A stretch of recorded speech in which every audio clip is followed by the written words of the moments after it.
안녕하세요. 경기도 광주에 살고 있는 올해로 드디어 앞자리에 사자를 단 40대 여성이에요. 마흔이 되어 보니 아직 창창할 나이이긴 하지만 그래도 여러 가지 생각이 들면서 모든 감정들이 이루 말할 것 없이 지나갔네요. 전 불우한 가정에서 자라서 남편을 만나 결혼을 했어요. 어려서부터 불우하게 자라서 그런지 뭐든 아끼고 싶고 악착같이 살았답니다.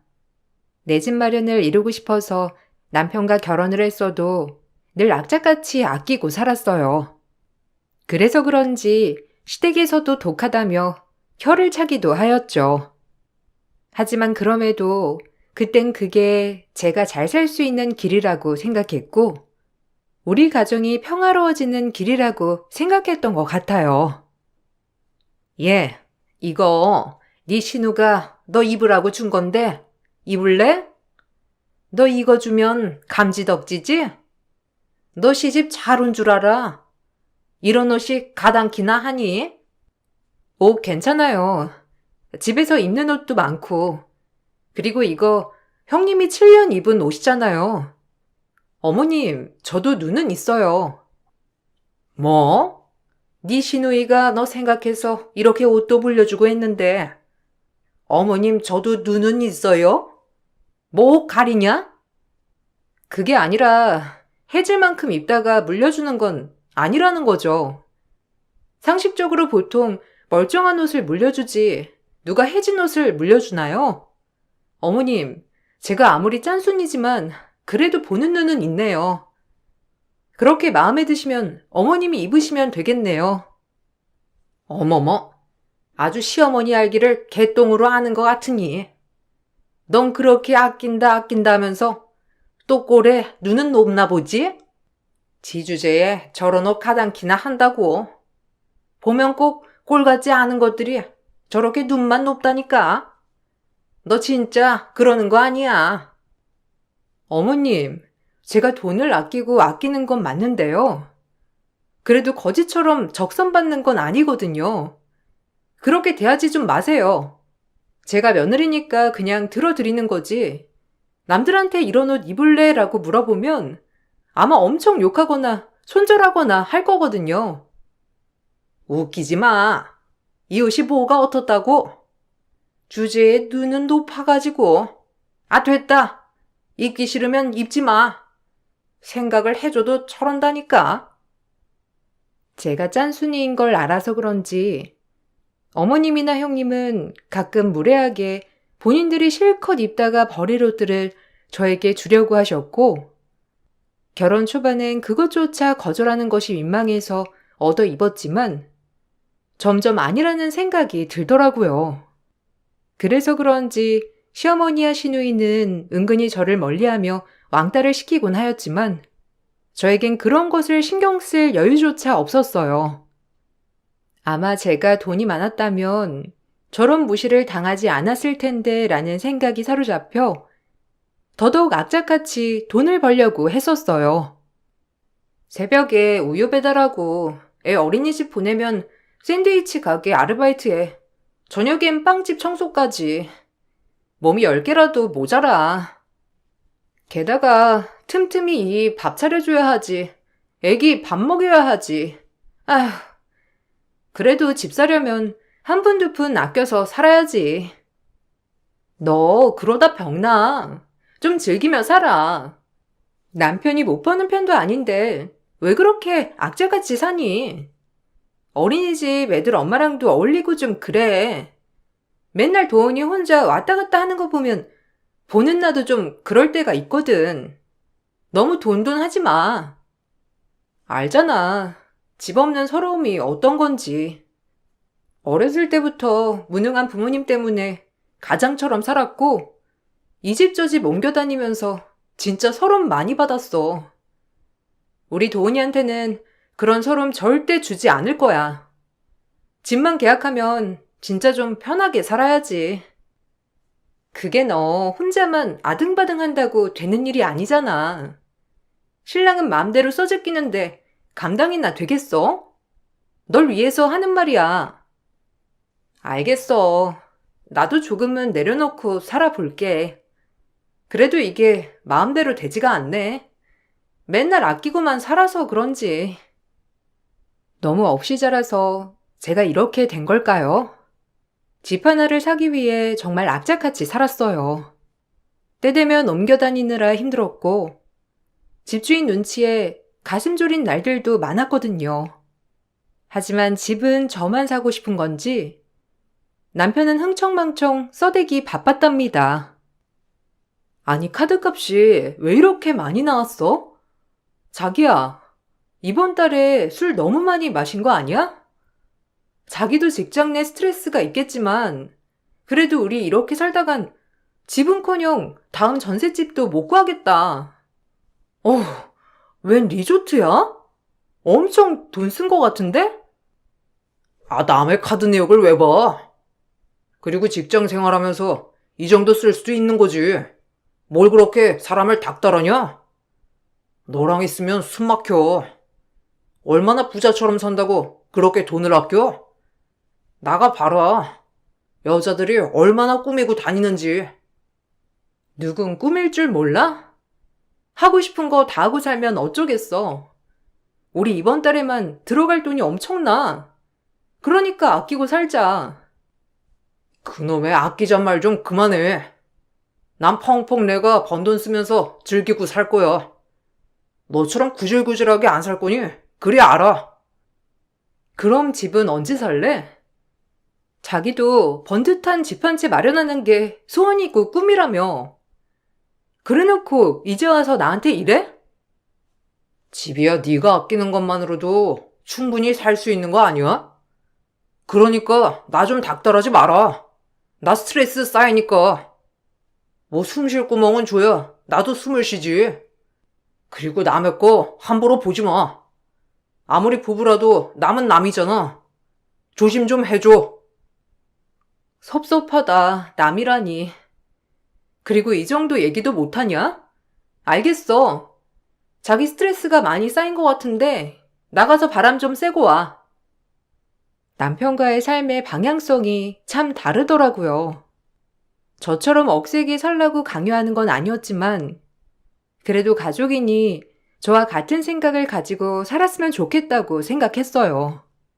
하지만 남편은 본인의 벌이보다도 씀씀이가 큰 사람이었기에 잘 맞지 않았었죠. 그러던 중 시동생은 결혼할 여자라며 동서를 소개해 주었고 시어머니는 동서의 뒷배경을 보자 입이 찢어져라 좋아하셨어요. 자산 규모 몇백억 원대의 외동딸이라고 했고 시동생과는 운명 같은 사랑에 빠져 결혼까지 약속했다고 말을 하더라고요. 저와 다른 삶을 살아온 동서가 부럽기도 했고 여유가 많을 테니 구김살도 없을 것이고 매일이 즐거울 것 같았거든요. 내가 무슨 복이 있어서. 하영아, 내가 정말 좋은 시어머니가 될 터이니 우리 모녀처럼 잘 지내보자. 편하게 대해줘. 네, 어머님 감사해요. 제가 이 집안 팍팍 밀어드릴 수 있도록 노력할게요. 저만 믿으시면 돼요. 땡 잡은 거랍니다. 아유, 그럼 당연하지. 내가 며느리 복이 없다고 그렇게 울고불고 다녔는데 너 같은 애를 만나게 될 줄을 누가 알았니?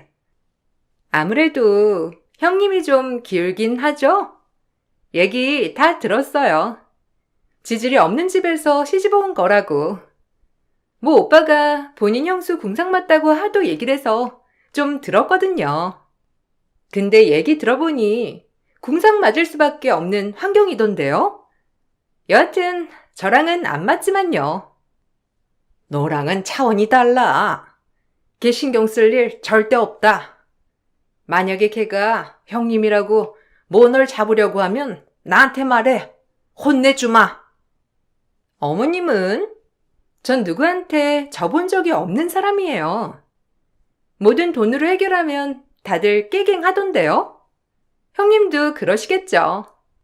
원래가 돈돈하는 사람이니 저한테 얼마나 잘 보이고 싶겠어요? 제 말만 잘 들으면 형님이 그렇게 공상맞게 살 필요도 없는걸요? 우리 아들이 진짜 여자 하나 잘 만났다. 무슨 팔자길래 너 같은 애를 만났을까 싶어. 아, 나 돌침대 하나 있으면 좋을 것 같은데. 어머, 그래요? 제가 카드 드릴 테니까 이걸로 결제하고 침대 바꾸세요. 어차피 결혼 전에 어머님 선물 하나 해드리고 싶었는데 형님이 이런 것도 안 챙겨드렸나 보죠? 그래도 명색의 맏며느리인데 참 알만하네요. 아무리 돈이 중요하단지만. 내가 너 같은 며느리를 얻고 싶었던 거야. 내가 무슨 말을 하면 척척 얼마나 잘 알아듣니?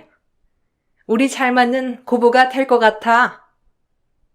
미리 와서 어머님과 담소를 나누는 동서될 사람이었는데 뒤에서 제 흉을 보는 어머님과 동서였어요.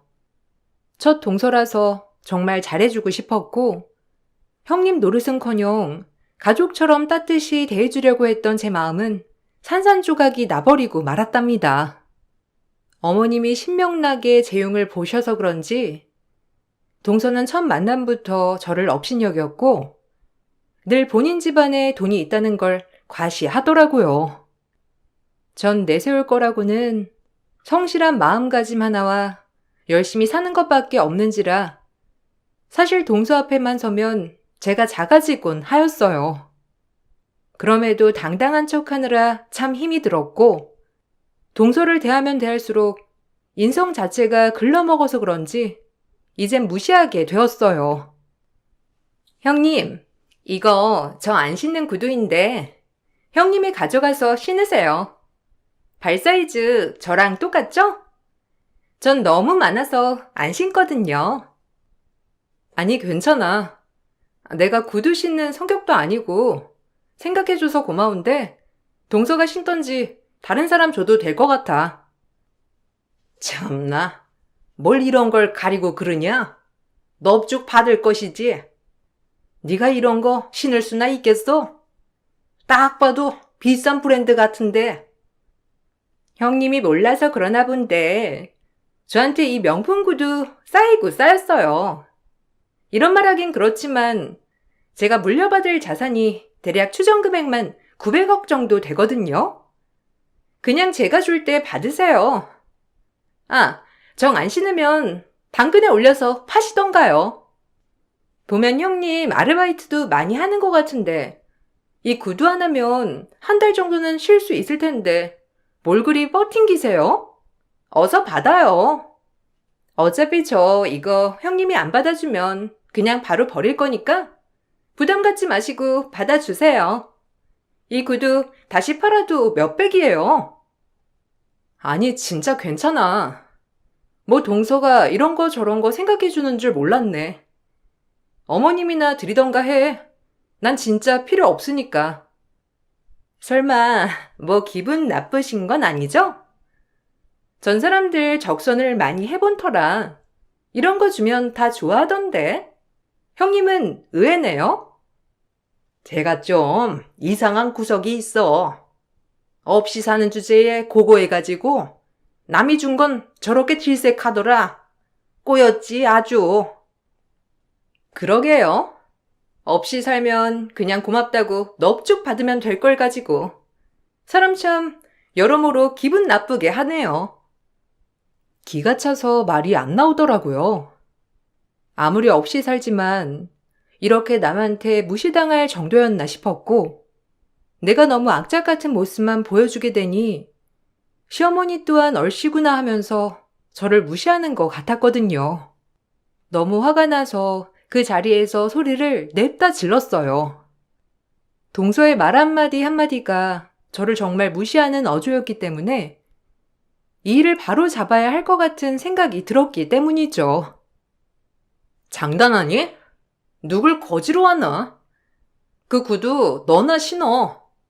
네가 900억이 있던 1000억이 있던 하나도 안 부럽거든? 네 눈엔 내가 아등바등 힘겹게 사는 것처럼 보여도 세상 사람 대부분이 나처럼 살아. 알아? 그러니까 동정하지 말란 말이야. 어이구, 너 진짜 이상하다. 뭐 그런 거 가지고 발끈하고 그래? 너 없이 사는 거 맞잖냐? 네 동서가 너 생각해줘서 구두 준 거구만. 뭘 그리 발끈을. 이래서 없이 사는 애랑 놀지 말라고 하는 게 성격도 이상해서 그러는 거야. 점점 이상하다니까. 어머님도 예전부터 자꾸 동서 앞에서 제 험담하시는데 그만 좀 하세요. 그렇게 따지면 이가 능력 없어서 이렇게 사는 거잖아요. 뭐라고? 너 지금 우리 아들 능력 없다고 그렇게 말하는 거냐? 아이고, 그래. 너 잘났다. 우리 아들 못나서 이렇게밖에 못 살게 해서 미안하네. 넌 잘나고 우리 아들은 못났다. 됐냐? 시건방진 것. 시애미를 아주 지아래로 보는 나쁜 것 같으니라고. 어머님, 걱정 마세요. 제가 있잖아요. 형님, 어떻게 어머님한테 그렇게 막 대들 수가 있죠? 진짜 쌍스럽고 무식하네요.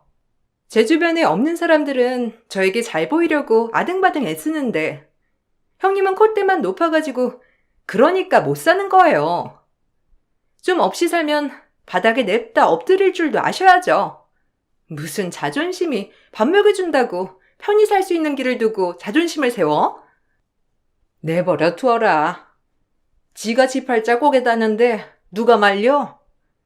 너 어디 그렇게 자존심 세워봐라. 얼마나 잘 살 수 있나? 아집만 들어서는.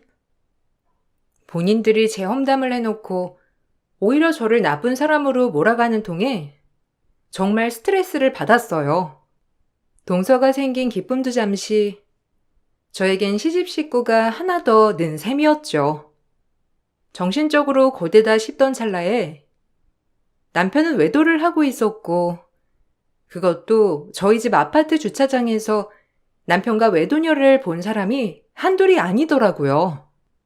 남편에게 죽자 사자 따지자 돌아오는 대답은 처량했어요. 집에만 오면 돈돈거리는 와이프한테 여성으로서 매력이 있겠냐? 네가 자초한 거니까 그렇게 알아. 돈 아깝다고 꾸미길 하나, 화장을 하길 하나. 매일 그저 아르바이트 할 생각에 급급해가지고 마음대로 해. 네가 원하는 대로 해줄 테니까 이혼을 하든 말든. 미안하다고 해도 모자랄 판에 지금 내 탓으로 돌리는 거니? 그래, 잘난 것도 없는 게 남 탓이라도 해야 속이 시원하겠지. 나 혼자 아등바등 집마련 하려고 할 때 넌 그렇게 뒤에서 돈 쓰면서 살았던 게 여자 만나느라 그랬던 거구나. 네 주제를 알아야지. 네 월급으로 여자가 가당키나 하니? 그 여자도 알아? 네 월급 콕딱지만한 거? 아마 모르고 만나는 거 아닐까 싶은데. 제 말엔 남편은 발끈했는지 제 뺨을 날렸고, 저도 그날 발동이 걸려 남편의 뺨을 날리고 걷어차 버렸답니다. 제가 이렇게 나올 줄 몰랐다는 식으로 남편은 줄행랑을 치더라고요. 그리고 급속도로 전 이혼 준비를 하였어요. 무능한 남편이랑은 살아도 인간 같지 않은 인간이랑은 살 수 없다는 판단하에 말이죠. 제가 이혼 준비를 하는 와중에 시동생의 결혼 날짜가 다가오고 있었어요. 어차피 손절한 집구석이었지만 저희에겐 눈에 넣어도 아프지 않을 아이가 있었고 그 아이 때문에 할 도리는 하자 싶었죠. 너네 헤어지더라도 너 그래도 형수 노릇은 해야 할 거 아니냐? 우리 큰아들 옆에 아무도 없으면 사람들이 뭐라고 생각하겠냐? 이혼할 땐 하더라도 네 도리는 다 하고 마무리하도록 해. 알겠니? 그래도 살아온 세월이 있는데 망신살은 주지 말아야지. 어머님은 저보고 괜찮냐고 한마디도 하지 않으시네요. 그래요. 뭐 어차피 천국만마 같은 동서를 얻었으니 어머님이야말로 저에게 아쉬울 게 없겠죠. 그래도 이 만나서 10년이고 손주까지 낳았는데 본인 입속만 챙기는 게 대단하네요. 누가 결혼하랬냐? 나야말로 너한테 실망이다. 남자들 한 번씩 하는 바람 눈 감아주지는 못할 망정. 애를 죽자 사자 걷어찼다며? 역시나 우악스러운 게 진짜 대단해. 됐어. 잘 갈라서는 거야. 너랑 우리 아들은 애초에 짝이 아니었어. 솔직히 너 아니었으면 우리 아들 좋다고 하는 여자 줄 섰어. 기어이 내 말 안 듣고 너랑 결혼하더니 그 꼴이 난 거지.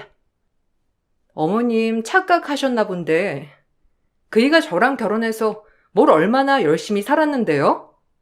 그나마 이 전셋집 마련하고 이 정도로 살 수 있는 것도 제 덕분인 거 모르세요?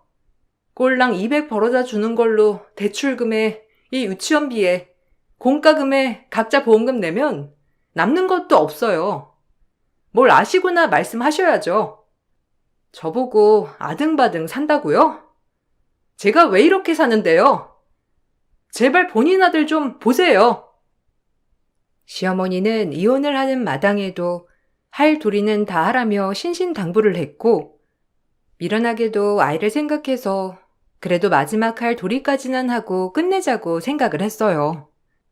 이미 외도의 증거는 차고 넘치느라 합의는 아니고 소송 이혼을 진행 중에 있었거든요. 그렇게 소송이 진행됨에 있어 저와 딸아이는 친정에 와서 지내게 되었고, 시동생 결혼식은 그래도 참석을 하게 되었어요.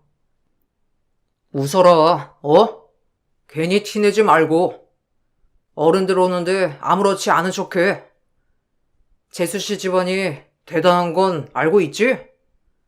내 동생 저 집에 잘 보여야 하니까 너 초치지 마. 너랑 나랑 끝나도 애가 있으니까 그래도 우리 집안 잘 되게는 해줘야 할 거 아니야?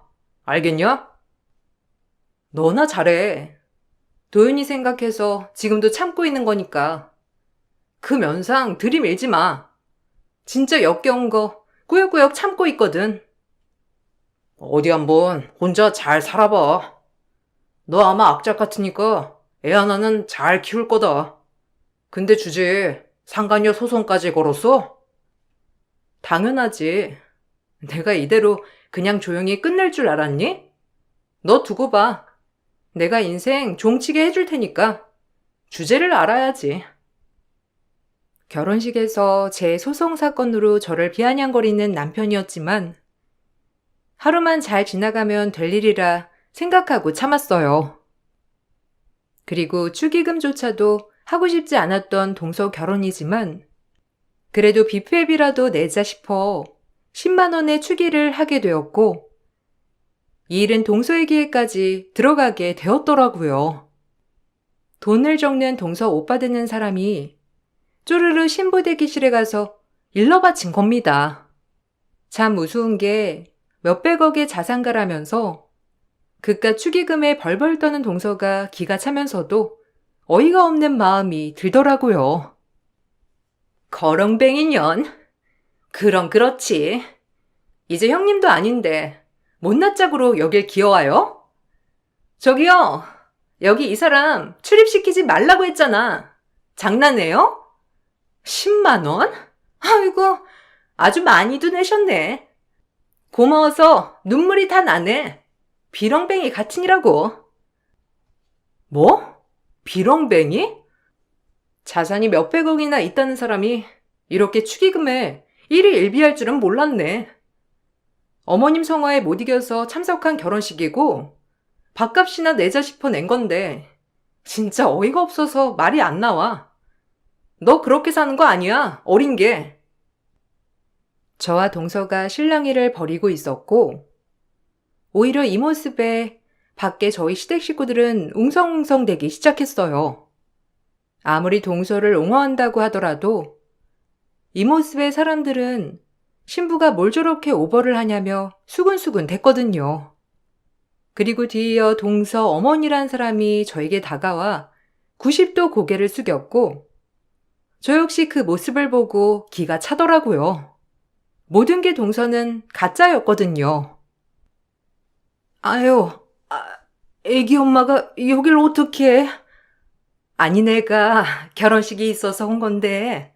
아유, 일단 내 말 좀 먼저 들어봐요, 애기 엄마.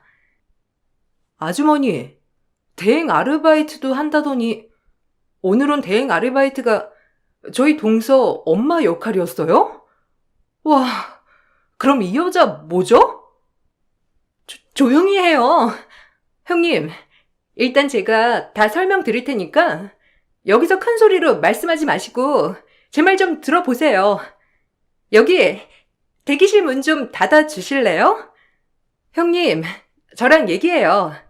저 아줌마, 아니, 저희 엄마랑 무슨 잘 아는 사이인가 본데 일단 제 말 좀...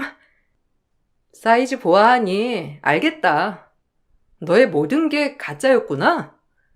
아주머니, 나랑 같이 우유 배달하시는 분인데 어떻게 여길... 내막은 이러했어요. 동서의 모든 것이 리플리였답니다. 900억의 자산가도 아니었고 그저 동서는 평범한 간호사였으며 부모도 없는 고아였어요. 부모가 없는 것은 죄가 되지 않았으나 동서의 모든 말이 다 거짓이었기 때문에 문제가 되었어요. 3교대 간호사였기 때문에 모아둔 돈이 많았던 동서였고 그 돈을 가지고 시동생에게 자산가인 척 접근했던 겁니다. 사실 시동생은 변리사였었고 전문직 남성에 반해 이런 모든 것들을 꾸민 자작극을 벌인 거예요. 동서의 엄마 역할로 대행 아르바이트를 하셨던 분은 저와 새벽마다 우유 배달을 했던 아주머니였고 요즘 주말마다 대행 아르바이트를 한다고 저에게 말을 해주었었어요. 한 집안을 속이고 시집 올 생각을 하다니 대단하다. 시집 온 다음에 뭐 집 망했다고 하려고 했니? 어쩜 그리 영악해? 어차피 이 집에 대해 나랑 알 바는 아니다만 인생 그렇게 거짓으로 사는 거 아니야. 사람이 어쩜 그렇게 못할 짓을 하니? 너 이거 사기 결혼이야. 알아? 내가 이걸 듣고 가만히 있을 리가 없다고 생각하겠지? 바로 잘 맞췄어. 이 결혼 진짜 아니거든. 형님, 어차피 이혼하실 거잖아요. 그러니까 그냥 눈 한번 질끈 감고 용서해 주세요. 제가 나중에 사죄 드릴게요. 네? 오늘만 참고 넘어가면 다 끝날 일이고 오빠한테는 그냥 집안 사정이 안 좋아졌다고 할 참이었어요. 그러니까 눈만 감아주세요. 그건 그거고 이건 이거지. 내가 왜 넘어가 줘야 하니? 그게 너랑 한통속이지 뭐가 달라? 나 절대 그냥 넘어갈 수 없어.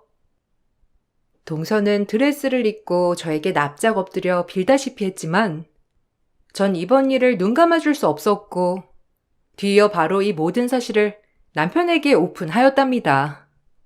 남편이 알게 되자 시어머니 귀에 들어가는 건 바로 직방이었고 그날로 하객들이 있건 말건 드레스 입은 동서의 머리채를 휘어잡고선 시어머니는 날벼락을 내리기 시작했어요. 참 우스운 결과면서 속이 시원했어요. 감히 우린 변리사 아들을 농락해? 너 전에 고아에다가 간호사라는 게 사실이야? 그래놓고 자산가인 척 우릴 속인 거냐고? 아, 어머님, 일단 제 말 좀 들어보세요. 자산가인 척이 아니라 제가 자산가가 되면 되는 거잖아요. 그렇죠? 저 요즘 벌어놓은 돈으로 코인도 하고 있고 엄청 억만장자가 될 거니까 두고 보세요.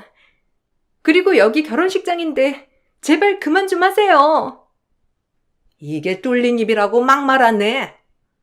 너 돈 많은 척하면서 내 옆에서 살랑살랑 대더니 그리고 네가 자산가가 아니면 내가 미쳤다고 변리사랑 간호사랑 결혼시키겠니? 주제를 알아야지. 우리 아들 맞선 자리만 내놓으면 여자들이 줄을 섰는데. 꼴 좋네요, 둘이 아주.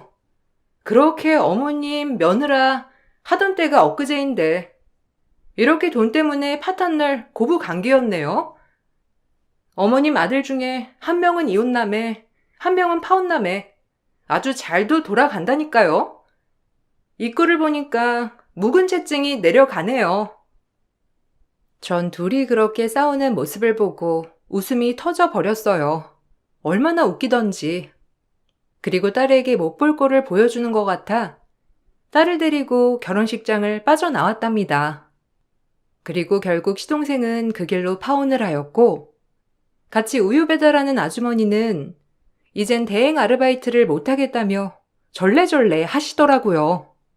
사실 대행 아르바이트를 하면서도 죄책감이 들었다고 하셨어요.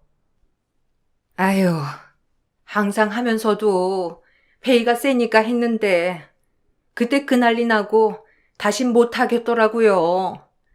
사실 속이는 거나 다름없잖아. 수요가 있으니 공급이 있는 거죠 뭐. 그런 대행 아르바이트를 많이 쓰니까 돈이 궁한 저희 같은 사람들이 몰리는 거고요. 너무 죄책감 느끼지 마세요. 그리고 아주머니 아니었어도 분명 동서는 들통이 났을 테니까요.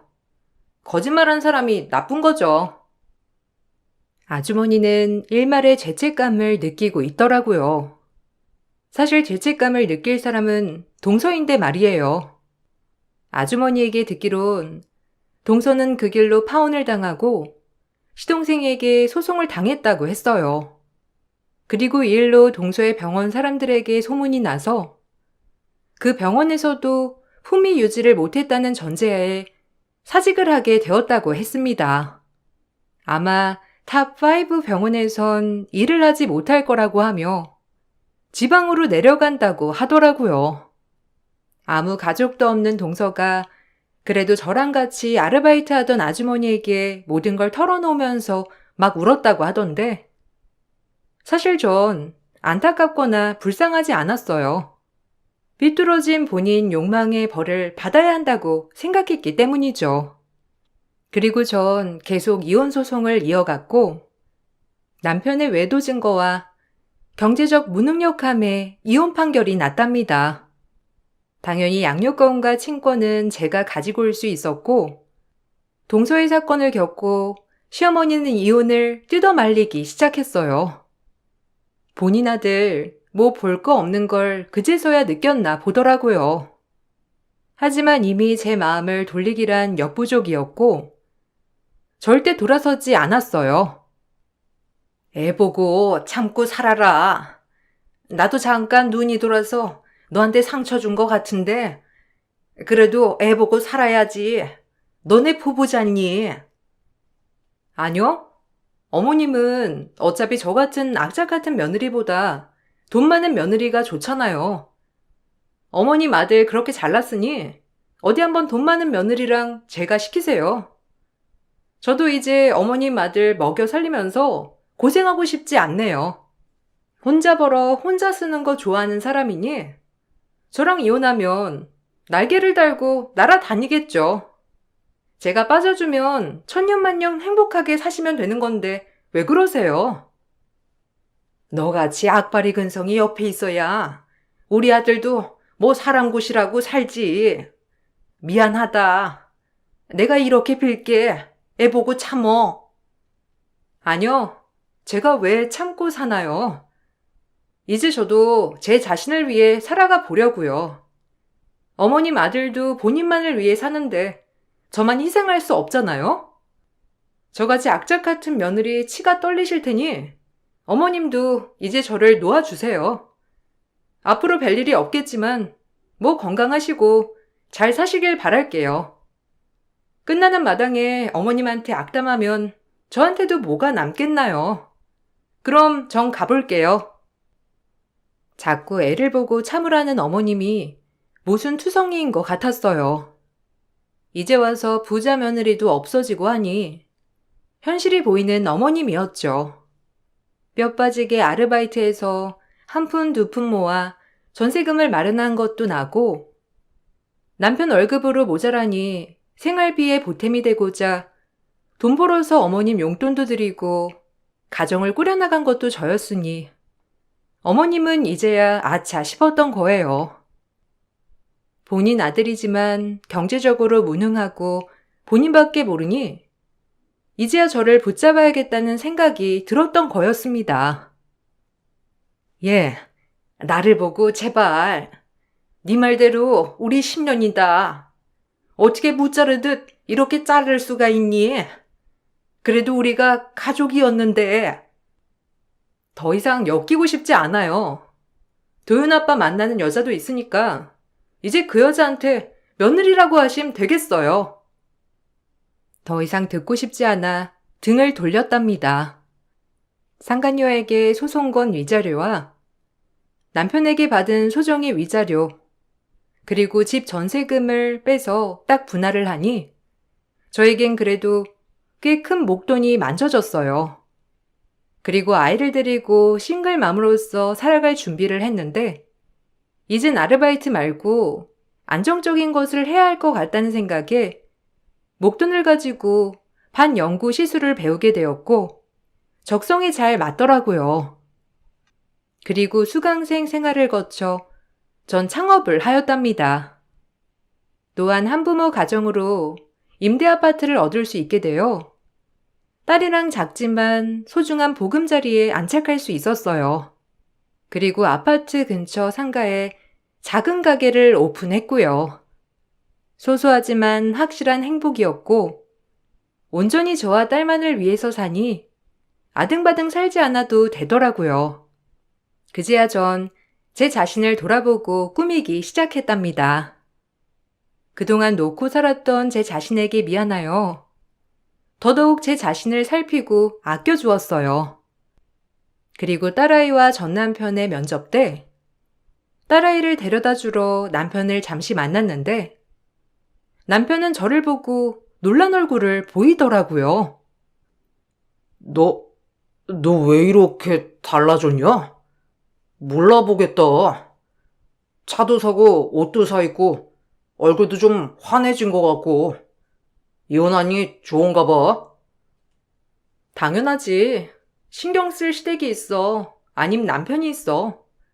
나 자신을 위해 이렇게 행복하게 살 수 있는 길을 두고 내가 왜 그렇게 살았나 싶어. 당신이 노래를 불렀잖아. 나 좀 꾸미고 살라고. 이제 그렇게 살려고. 애들이러 이따 올 거니까 좋은 시간 보내. 나 그 여자랑 끝냈어. 너랑 이혼하고 얼마 안 가서. 우리 어디 가서 얘기 좀 하면서 그동안 못다 했던 이야기 좀 나눌까? 내가 왜? 미쳤다고 당신한테 시간을 투자해? 나 바쁜 몸이야. 도윤이한테 들었지? 가게 한다고. 그러니까 애나 잘 놀아줘. 들었긴 한데 사실 미안했어. 그러니까 우리 다시 한 번만 잘해보자. 그래도 우리 사이에 도윤이가 있잖아. 왜? 당신이 버는 돈으로 사는 것이 벅차? 그래서 다시 아쉬우니 빈대 붙으려고 하는 거니? 나 예전에 내가 아니거든. 남편의 얼굴을 보고 정말 통쾌하더라고요. 복잡 미묘한 얼굴을 보니 너무 뿌듯했어요. 지금은 싱글맘으로서 살아간 지 4년 차입니다. 아직 갈 길도 멀고 힘든 일도 남아있지만 그래도 요즘엔 너무 행복한 날들이고 세상이 참 아름답게 보여요. 비록 한부모 가정이기도 하지만 딸아이에게 절대 빈자리를 느끼게 해주지 않을 거라는 확신은 여전하답니다. 그리고 창업한 지 4년 만에 전 확장 이전을 하였고 수강생까지 받는 위치가 되었어요. 악착같이 가족만을 위해 살았던 세월이 있었기에 지금이 얼마나 소중한지 더더욱 느끼는 요즘이고 앞으로 제 자신을 위해 더 열심히 살아갈 것을 각오한답니다. 저의 짧고 굵은 인생 이야기를 들어주신 여러분들 감사드리고 좋은 시선으로 들어주시길 부탁드릴게요.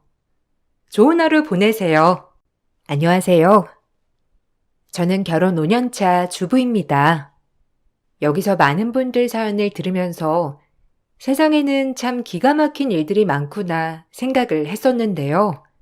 생각해보니 저희 집에도 기가 찬 사건들이 있었거든요. 그 일들을 한번 들려드리면 어떨까 싶어 이렇게 사연을 적어봤어요. 저희 집에는 누구보다 우직하고 성실한 남편이 있어요.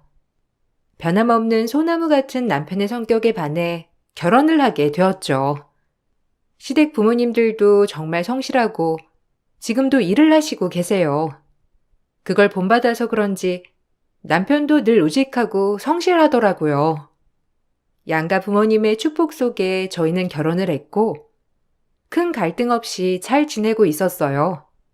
한 가지 스트레스를 받는 부분이 있었다면 바로 남편의 직장 문제였죠. 남편의 성실함과는 다르게 주변 상황은 그다지 좋지 않았어요.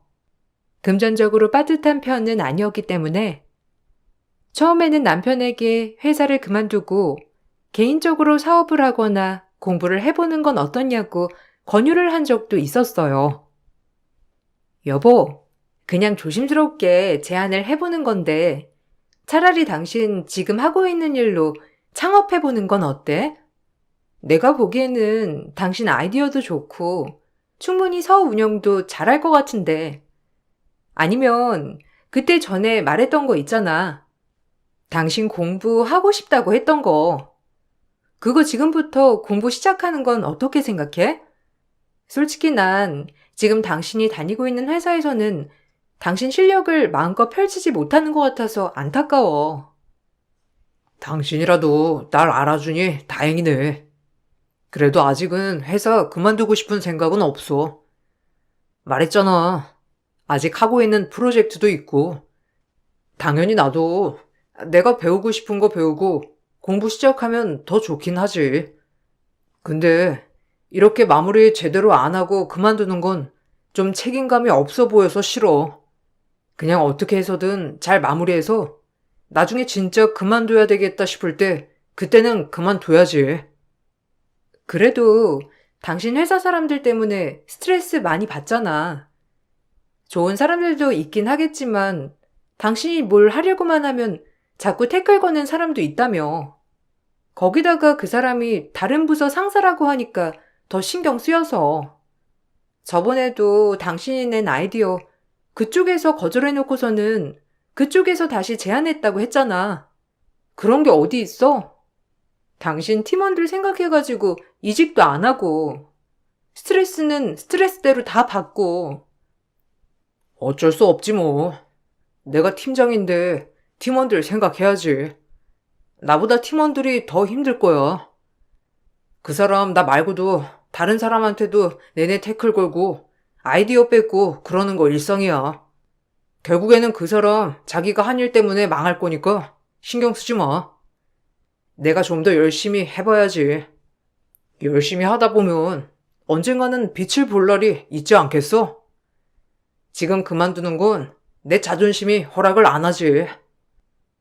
남편은 대학 졸업 후부터 쭉 한 회사만 다녔어요. 회사에서는 좋은 사람들도 많았지만 유독 남편을 시기하고 미워하는 사람들도 있었는데 그 사람 때문에 남편이 늘 스트레스를 받는 걸 보고는 저도 너무나 속상했죠. 어느 날부턴가 회사 재정이 어렵다는 얘기가 들려오기 시작했는데 얼마 지나지 않아 회사는 부도가 나고 말았어요. 그때 남편을 전부터 지켜보고 있었던 회사 임원 중 한 분이 남편에게 자신이 회사를 차릴 테니 창업 멤버로 들어와 달라는 제안을 하셨죠. 전 처음에 걱정이 많았어요. 여보, 당신 말고 다른 사람들도 같이 들어가는 건지 한번 물어봐. 왠지 모르게 좀 찝찝하네. 당신을 알아봐준 사람이 있다는 건 정말 고마운데 거기 회사 사람들 중에서 당신이랑 안 맞는 사람도 있었잖아. 들어가겠다고 하기 전에 다른 사람들 누구 또 같이 시작하는지 한번 물어보고 시작해. 또 그 사람들이랑 같이 회사 다니게 되면 어떡해? 에이, 아닐 거야. 대표님이 전 회사에서는 나만 스카우트 했다고 하셨거든. 다른 직원들은 새로 다시 뽑는다고 하셨는데 어떻게 될지는 모르겠어. 대표님이 전 회사에서도 내가 하는 일 많이 지원해 주셨거든. 안 그래도 회사 새로 차릴 거라고 하셨다는 건 들었는데 그 많은 사람들 중에서 나한테만 제의가 들어온 거잖아. 거기다 대고 다른 사람들은 뽑지 말라 하는 것도 아닌 것 같아. 그럼 다른 직원들은 대표님이 직접 채용하시는 건 아닌 거야? 그때 부대표가 있다고 했었지? 다른 직원들은 그럼 부대표가 고용한다고 했었나? 그럼 누가 회사에 다시 들어올지 모른다는 거네? 부대표가 전에 그 당신 안 좋아한다고 했던 그 상사랑 친하다고 했었지? 어, 그러긴 하지. 뭐 사실 그 사람이 들어와도 상관은 없어. 어차피 대표님 보고 가는 거니까. 그리고 그때 회사에서야 상사였지. 지금 회사에서는 다 같은 직원으로 시작하는 거니까 괜찮겠지 뭐. 안 들어온다면야 더 좋고. 아마 다음 주쯤 한번 모일 때 가보면 알 수 있을 것 같아. 나중에 팀원들 필요할 때 되면 그때는 내가 괜찮은 사람 채용해도 된다고 하셨으니까 괜찮을 거야. 남편은 그렇게 대표 말만 믿고 창업 멤버로 가게 되었어요. 그런데 악연이 어찌나 지독한지 그곳에서 전 회사에서부터 남편을 지독히 괴롭혔던 그 사람도 같이 다니게 되었더라고요. 남편은 괜찮다면서 말을 했지만 저는 걱정이 이만저만이 아니었어요. 저는 사실 그 사람 때문에 남편이 스트레스를 많이 받았던 사실을 알고 있었기 때문에 그만뒀으면 좋겠다고 말을 꺼냈죠. 전 회사에서야 상사였지. 지금 회사에서는 나랑 직급이 같으니까 신경 쓰지 마. 그리고 함부로 못할 거야. 나도 이번에는 가만히 있지 않을 거고. 원래 채용은 안 하려고 했는데 부탁했다고 하더라고. 지금 다른 곳에 취업하기 어렵다고. 부대표가 친하다고 했었잖아. 그래서 이번에 같이 하기로 했대. 안 그래도 저번에 모이면서 오해 풀었어. 오해는 무슨 오해? 저쪽에서만 당신 시기하고 질투한 건데. 아, 정말 괜찮겠어? 그동안 그 사람 때문에 스트레스 진짜 많이 받았잖아. 나는 지금이라도 그만두는 게 나을 것 같아. 아무리 대표 부탁으로 당신 거기 간 거라곤 하지만 아무래도 초창기니까 대표가 일일이 신경 쓰기도 어려울 텐데 괜찮겠어? 당신 너무 급하게 일 시작하려고 하는 것 같아. 아니야. 그래도 대표님이 날 그렇게 잘 봐주셨는데 나도 잘 해내야지. 그리고 그 사람 한 명 때문에 일 그만두는 것도 웃기고. 저번에 오해였다 사과도 했으니까 잘 지내봐야지. 괜찮아. 너무 걱정하지 마. 막상 같이 일하다 보면 잘 지낼지도 모르잖아. 그때 보니까 표정도 밝고 괜찮던데. 거기다가 회사도 처음이라 서로 으쌰으쌰 해야 잘 될 거라는 거 그 사람도 알 거야. 당신이 그렇게 말하면 어쩔 수 없지만 나중에 스트레스 받으면 언제든지 그만둬도 괜찮아. 버티는 게 무조건 답은 아니야. 알지? 그래도 같은 직급으로 올라갔다고 하니까 다행이긴 한데 사람 본성이라는 게 그렇게 쉽게 바뀌는 게 아니니 어쩔지 모르겠네. 저의 걱정과는 다르게 초반에는 대표가 남편을 잘 챙겨줬더라고요. 들어보니 창업 멤버로 대표가 직접 데리고 왔던 사람은 남편이 유일했어요. 저는 그 사실을 알고선 정말 뿌듯했죠. 남편에 대한 믿음도 두터웠는지 남편 팀원들은 남편이 채용하도록 해주셨고 남편은 그렇게 자신의 팀원들도 꾸리기도 했어요. 열정적으로 회사 일을 하는 걸 곁에서 보다 보니 남편이 잘 해내고 있구나 싶었죠. 그런 어느 날부턴가 남편 표정이 너무 좋지 않더라고요. 여보, 무슨 일 있어? 요즘 새벽에도 자주 깨고 통 잠도 잘 못 자는 것 같고 무슨 고민이라도 있어? 혼자서 끙끙 고민하지 말고 나한테 얘기해봐. 내가 뭐든 들어줄게. 왜? 회사에서 무슨 일 있는 거야? 설마 또 그 사람이 당신 괴롭혀? 그래서 요즘 회사 갈 때도 돌아올 때도 표정이 어둡고 그런 거야? 아, 차라리 전처럼 나한테 직접적으로 괴롭히면 말이라도 안 할 텐데. 이제는 팀원들을 괴롭히더라고.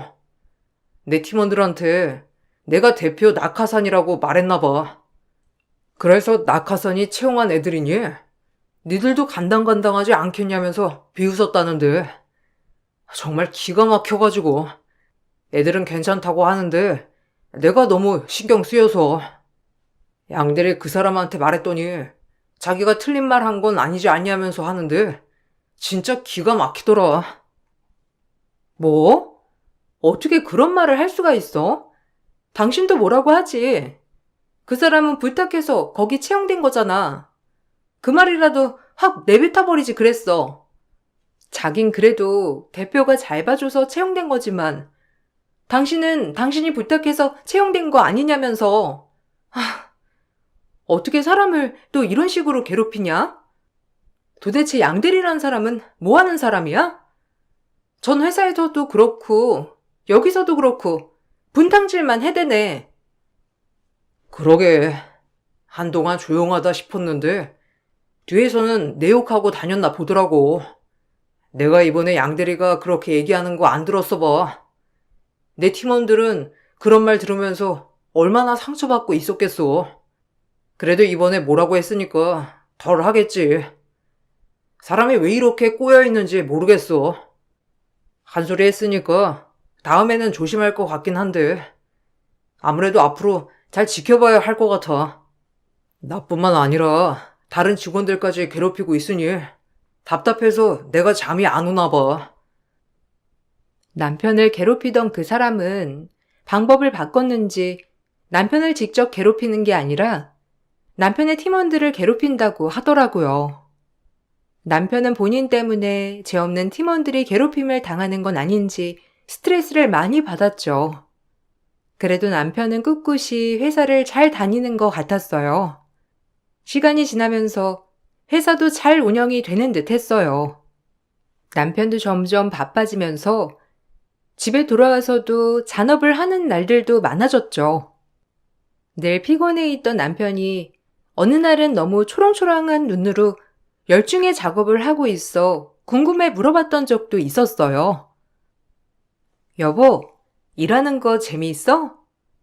나 당신 오랜만에 그런 표정 보는 것 같아.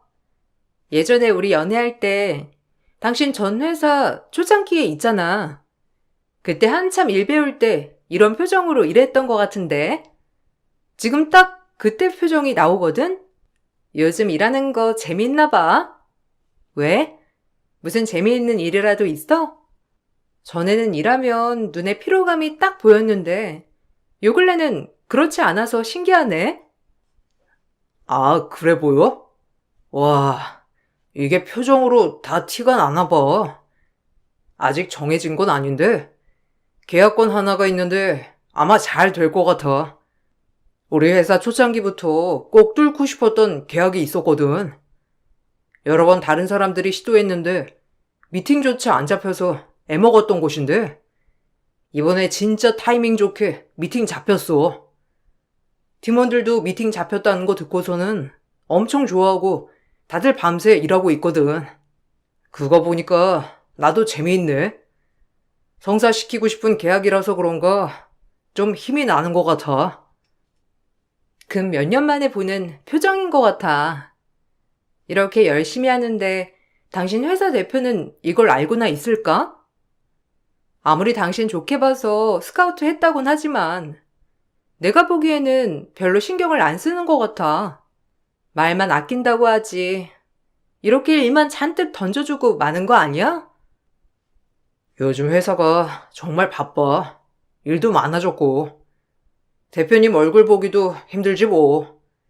거기다가 다른 직원들도 많으니까 대놓고 챙겨주시지 못해도 틈틈이 잘하고 있냐고 연락도 주시고 있어.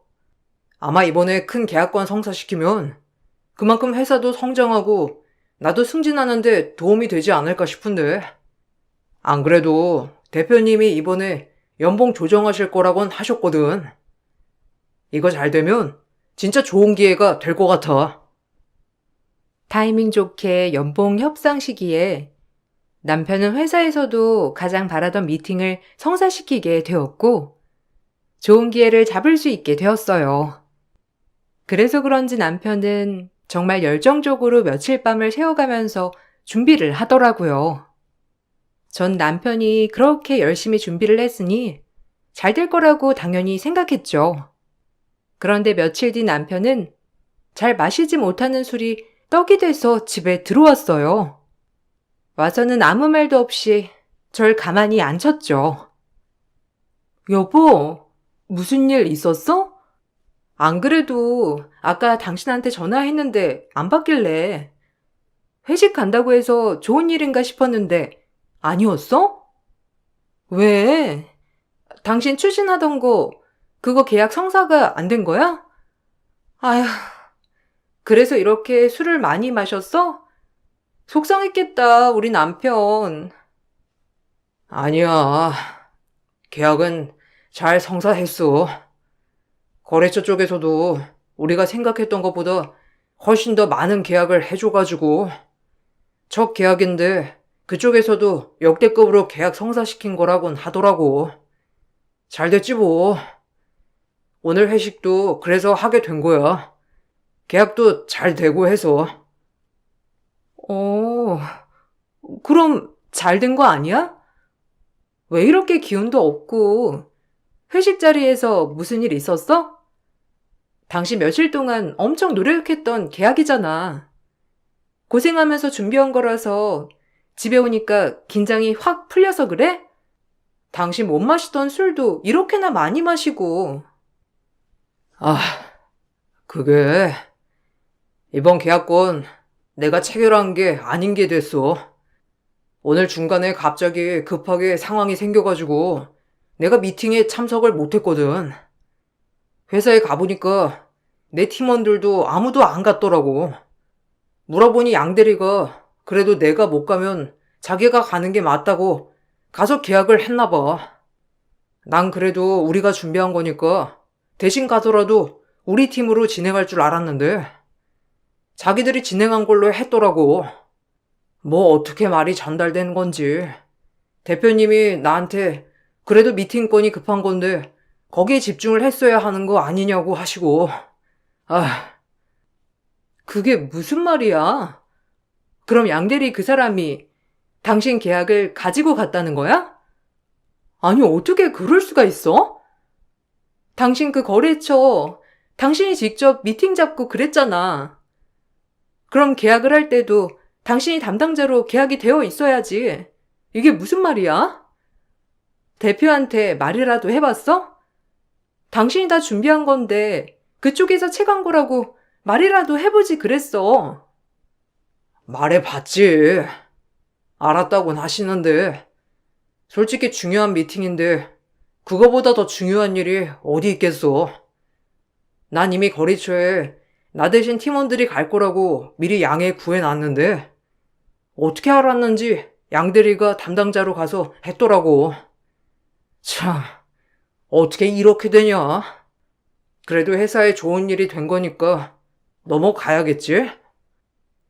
그 뒤로도 남편이 계약을 성사한 건들이 있었지만 희한하게 좀 큰 규모의 계약건들은 중간에 남편에게 항상 급한 일들이 생겨 양대리가 대신 계약을 체결하고 양대리 성과로 올라가는 일들이 많아졌어요. 전 그때부터 뭔가 좀 이상하다고 생각을 했죠. 어느 날은 대표가 회사 복지로 학원 수강비를 지원한다면서 말을 한 적이 있었어요. 남편은 그동안 배우고 싶었던 게 있어서 바로 알아보고 신청을 한다더라고요. 저번에 당신 학원 수강하는 거 신청한다고 하지 않았어? 그거 어떻게 됐어? 그거 신청하면 대표가 대신 결제를 해주는 거야? 아니면 학원비 내고 영수증 첨부하면 받을 수 있는 거야? 회사 복지가 점점 좋아지긴 하네. 어떻게 학원비 지원을 할 생각을 했대? 언제부터 다니기로 했어? 당신 학원 다닐 때 나도 학원 다른 곳 다녀야 되겠다. 같이 시간 맞춰서 우리 그때는 밖에서 데이트할까? 아, 그거 못하게 됐어. 분명 신청했는데 내 건 누락됐다고 신청 안 됐다고 하더라고. 어쩔 수 없지 뭐. 이미 신청은 다 차 있어가지고 다시 신청 못할 것 같아. 당신 뭐 배우고 싶은 거 있었어? 난 신경 쓰지 말고 학원 다녀. 아니, 난 그냥 당신 학원 다니는 시간에 나도 배우겠다는 건데. 근데 어떻게 누락이 될 수가 있어? 당신 그거 공지 내려오니까 바로 신청했잖아. 어떻게 누락이 됐대? 그러면 당신 건 남겨둬야 하는 거 아니야? 대표한테 말해보지 그랬어. 자기 배우고 싶은 거 있는데 누락된 거 같다고. 이미 좀 지나기도 했고, 다시 말 꺼내기도 머리 아프고, 요새 회사 바빠지고 그래서 대표님 외부 미팅이 많으신 것 같더라고.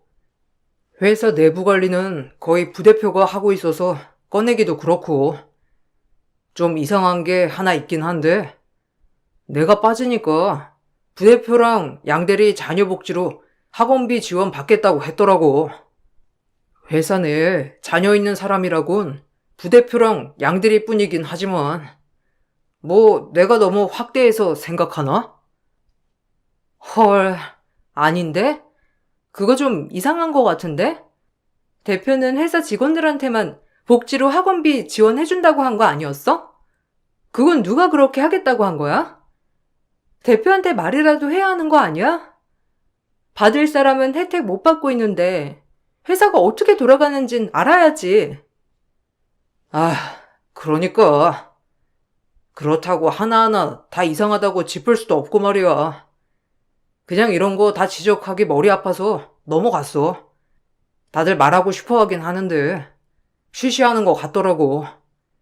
나도 그냥 내일이나 열심히 하려고. 내가 말했나? 양들이 이번에 부장 됐다고. 부대표가 적극적으로 밀어줬다는데 참. 남편 회사가 돌아가는 꼴을 보니 대표는 외부 일정을 하느라 회사 내부를 신경 쓰지 못했고 부대표가 모든 회사 내부를 관리하는 듯 하더라고요. 당연히 남편을 괴롭히던 그 사람은 부대표와 친한 사람이니 원하는 대로 흘러가게 만들 수 있었던 거였어요. 남편을 괴롭히던 그 양대리는 빠르게 승진을 했고 부장이 되었죠. 그때부터는 더 집요하게 남편을 괴롭히기 시작했어요. 특히나 남편에게 호의적인 직원을 괴롭히면서 남편은 그것 때문에 스트레스를 많이 받았어요. 한 번은 여직원이 업무가 어려워 같이 회사에서 야근하며 도와줬던 적이 있었어요. 그때 당시 제가 약식도 불러주고 여직원도 남편 전화를 통해 저에게 양해를 구하기도 했었는데 바로 다음날 여직원에게 불륜이라며 호되게 혼을 냈더라고요. 안 그래도 이번에 그만두겠다고 하는 거 겨우 말렸어. 진짜 양 부장 왜 그러는지 이해를 못하겠어. 이제는 나보다 직급도 높겠다. 자기가 하고 싶은 대로 다 흘러가겠다. 나쁠 거 하나 없는데. 아, 왜 이렇게 내 주변을 흔들고 있는지 이해가 안 돼. 이러다가 회사에 남는 직원들이 하나도 없을 것 같아. 요즘은 다들 분위기 보고 양 부장한테 더 조심하는 것 같고 나는 피하는 것 같다니까. 와, 사람이 어떻게 그렇게 악랄해? 전에는 당신을 그렇게 괴롭히더니 이제는 당신 주변을 괴롭히네. 진짜 못됐다, 못됐어. 나이도 우리보다 한참 많으면서 정신은 어른이 아니네. 대표한테라도 말하지 그랬어. 양 부장이며 그 부대표라는 사람 둘이서 짝짝꿍 하면서 사람들 괴롭힌다고. 나도 그러곤 싶은데 명확하게 괴롭힌다 그런 게 없어서 말이야. 또 갑자기 잘해주다가 뭐 하나라도 걸린다 싶으면 괴롭히는 거니. 일단은 다들 조심하고 있긴 한데 이대로라면 회사 망하게 생겼어. 안 그래도 이번에 자기들이랑 마음 맞는 남직원들이랑 술 먹으면서 업무 얘기하고 사무실에서는 업무 공유 안 하고 그랬나 보더라고. 여직원들 업무 숙지 제대로 안 되어 있으니까 대표님은 엄청 혼내고 그랬었나 봐. 직원들은 그냥 괜찮다고 자기들도 이제부터 술자리라도 해야 될 것 같다고 우스갯소리로 하는데 어떻게 이런 식으로 괴롭히는지 몰라. 상황이 좀 심각한 것 같은데 당신 대표한테 다 말하고 그냥 그만두는 건 어때? 저번에 다른 업체에서 당신 스카우트 하겠다고 제안도 왔다며. 나는 차라리 다른 업체로 이직하는 것도 나을 것 같아. 당신 찾는 곳도 있는데 굳이 괴롭히는 사람 있는 곳에서 일을 해야 할 필요는 없을 것 같아. 나도 모르겠어. 예전에는 그래도 대표님 보고서 좀 버텨보자 생각을 했었는데 점점 시간이 갈수록 심해지는 것 같아. 일단은 내 팀도 있으니까 어느 정도 버틸 수 있을 만큼은 버텨봐야지. 내가 나가면 바로 양부장 팀에 들어가게 될 텐데 그럼 더 불편하겠지. 내가 있어야 팀원들도 버틸 수 있으니까 할 수 있는 만큼은 나도 해봐야 할 것 같아. 회사 분위기가 이러니 점점 남편을 피하는 사람들도 늘어나는 것 같았어요. 악랄한 괴롭힘에 남편과 잘 지내던 직원들은 하나둘씩 떠나갔고 결국 남편은 혼자서 점심을 먹는 날들이 많아졌죠. 저는 그때 일을 안 하고 있었기 때문에 남편 점심시간에 맞춰 회사 근처로 가 같이 점심을 먹곤 했어요. 그러다가 남편을 괴롭히는 그 무리들을 마주하게 됐죠. 뻔뻔하게도 와서 인사를 하더라고요. 와, 이들이 한가 봐. 이렇게 여유롭게 회사 근처에서 데이트도 하고 말이야. 일을 많이 안 바꾼가 봐. 내가 너무 일을 많이 안 줬나? 얼른 먹고 일어나도 모자를 판국에 데이트를 하고 있어? 누군 급하게 일하다가 급하게 밥 먹고 가야 하는데 진짜 세상 좋다. 뭐, 와이프? 아이고, 처음 뵙겠습니다. 저는 이대리 상사 양 부장이라고 합니다. 전 회사에서부터 지금 회사까지 쭉 같이 일하고 있네요. 아, 그 양 부장님이시구나. 드디어 얼굴을 뵙게 되었네요. 정말 반가워요. 안 그래도 제가 양 부장님 얼굴이 엄청 궁금했었는데 이렇게 생기셨네요. 남편이 너무 바쁘고 정신이 없어서 제가 여기까지 와서 점심 먹이고 있어요.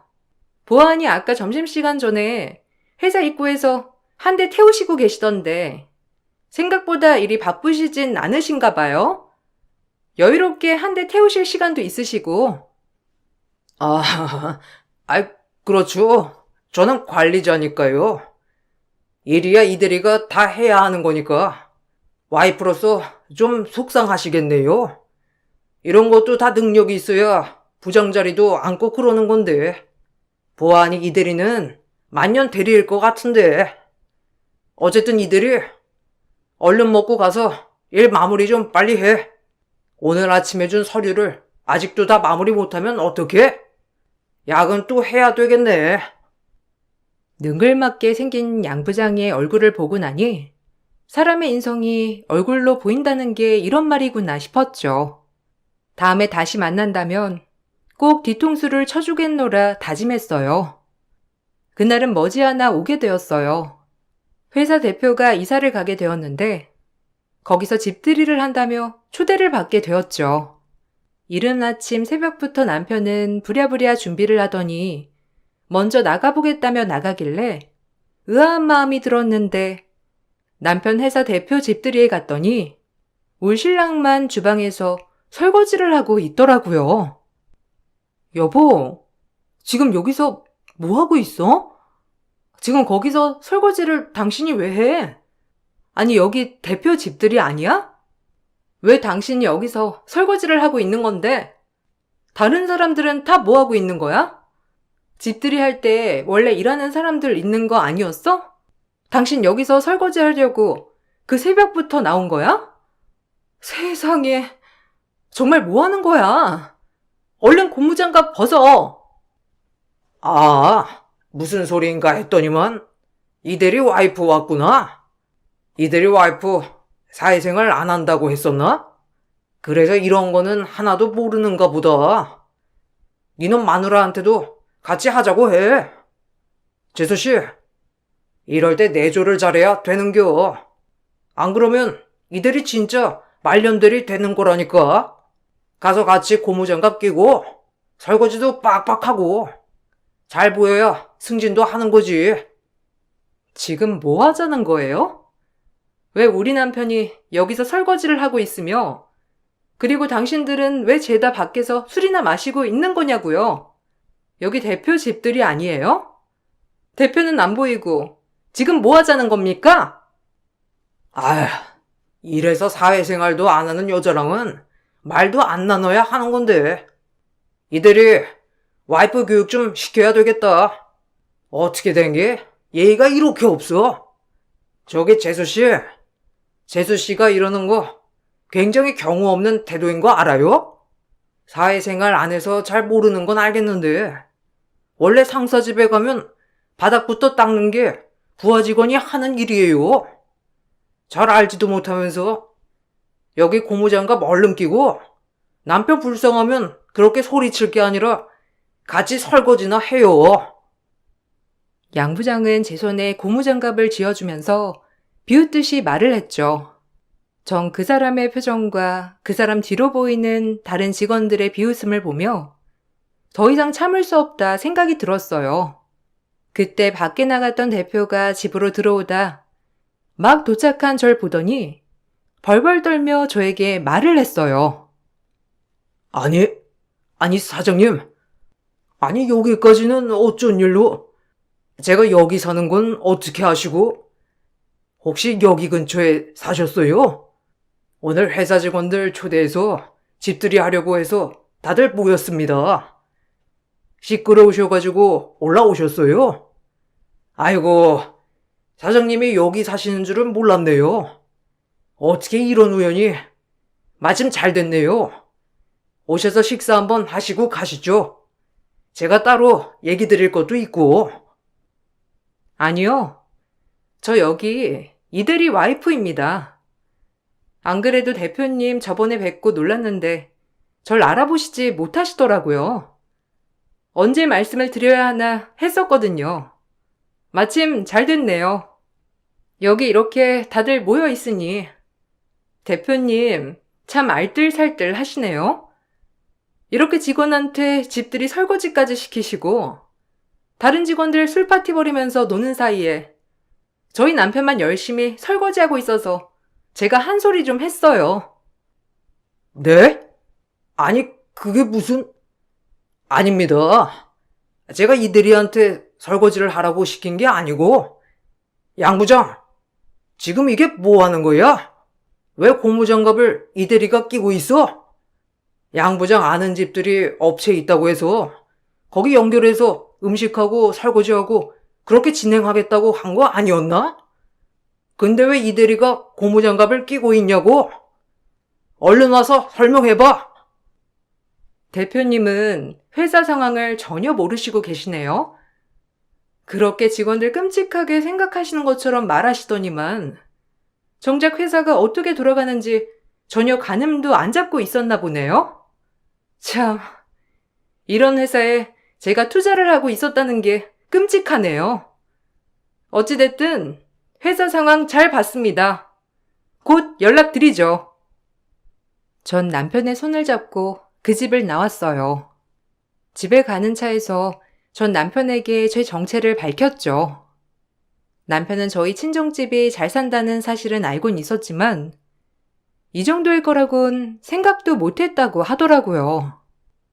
특히나 재산에 대해서는 별 관심이 없었던 사람이기도 했고 애초에 자신의 것이 아니니 제명의 건물에 대해서 크게 신경 쓰지 않았죠. 저는 남편 회사의 건물주이자 투자자였어요. 처음부터 그러려고 했던 건 아니었지만 남편 회사 대표가 회사를 설립할 때 제 건물에 입주를 하게 되었고 나중에 남편이 회사에 들어가게 되었다는 걸 알고서는 전 투자도 진행하게 되었어요. 남편에게 좋은 일이라 생각하고 했던 일이긴 했지만 이렇게 밝혀질 거라고는 생각도 못했었죠. 남편은 제 정체를 듣고선 집에 오자마자 긴장이 풀렸는지 거의 졸도를 했어요. 나중에 깨어나고 나서 많은 얘기를 나눴고 남편은 대표에게도 그동안의 상황을 모두 전달하게 되었죠. 사태 이후 회사 대표는 남편을 괴롭혔던 부대표와 부장을 모두 해고했어요. 알고 봤더니 단순히 사람들을 괴롭힌 것뿐만 아니라 직원들이 밤새 고생하면서 준비한 프로젝트들을 다 가지고 가서 대표에게 본인들이 한 거인 양 전달하고 그걸로 성과급도 많이 받았더라고요. 대표는 이 사실을 알고선 집까지 사과를 하러 찾아오기도 했어요. 정말 죄송합니다. 회사 대표로서 제가 할 말이 없네요. 부대표나 다른 직원들이 알아서 잘 회사를 운영해 줄 거라고만 생각을 하고 정작 제가 회사를 잘 돌보지 못했던 것 같습니다. 이 대리는 제가 전 회사에서 유일하게 믿고 데리고 왔던 직원인데 이렇게나 마음고생을 시켰을 줄이야 상상도 못했습니다. 정말 죄송하고 드릴 말씀이 없습니다. 그리고 내일부터 그 사람들 출근 안 할 거고 법적 조치도 들어갈 겁니다. 찾아보니 공금 횡령이나 부정 청탁도 있어서 이걸로 조사 들어갈 것 같아요. 이들이, 아니, 이 부장. 앞으로 이 부장이라고 부르겠네. 그때 그만뒀던 팀원들이나 마음에 맞는 직원들, 이 부장이 한번 잘 꾸려보는 건 어떻겠나? 대표님, 저는 그렇게까지 하는 건 원하지 않습니다. 아내 힘 빌려서 승진하고 싶진 않아요. 아내랑 얘기를 해봤는데 아내도 공과 사는 구분해야 한다고 생각을 하더라고요. 부대표나 양 부장에 대한 처분은 잘못한 게 있다면 마땅히 받아야 하겠지만 제가 어떠한 성과 없이 승진하는 건 아닌 것 같습니다. 저도 이렇게 승진하면 마음이 편치만은 않고요. 아니야. 사장님 보고선 이 부장 승진시켜주는 게 아니고 그동안 프로젝트들도 다시 살펴보고 다른 직원들 말도 들어보니 양 부장이나 부대표가 가로챈 업무들이 많다고 하던데 우리 회사 제일 큰 계약건도 이 부장이 체결한 거였다며. 이 정도면 그전부터 양 부장이 아니라 이 부장이 먼저 부장 달아도 할 말이 없는 건데 정말 미안하네. 남편을 괴롭히던 주동자 부대표와 부장은 결국 회사에서 잘리게 되었고 그동안 부당하게 받았던 성과급을 반환하라는 통보를 받게 되었어요. 거기다가 회사 공금을 사적으로 사용했던 내역까지 밝혀지게 되면서 횡령으로 벌금형을 받게 되었죠. 남편 말로는 이쪽 업계가 넓은 편은 아니기 때문에 아마 부대표와 부장에 대한 소문이 많이 퍼져 있을 거라고 하더라고요. 남편 말대로 지금도 부대표와 부장은 자리도 못 잡고 계약직으로 일을 한다고 하던데 벌을 제대로 받는구나 싶었답니다. 그렇게 안 풀리던 남편의 일은 악연을 끊고 나니 술술 풀리기 시작했어요. 이번에 성과급 받은 걸로 해외여행을 가기로 했답니다.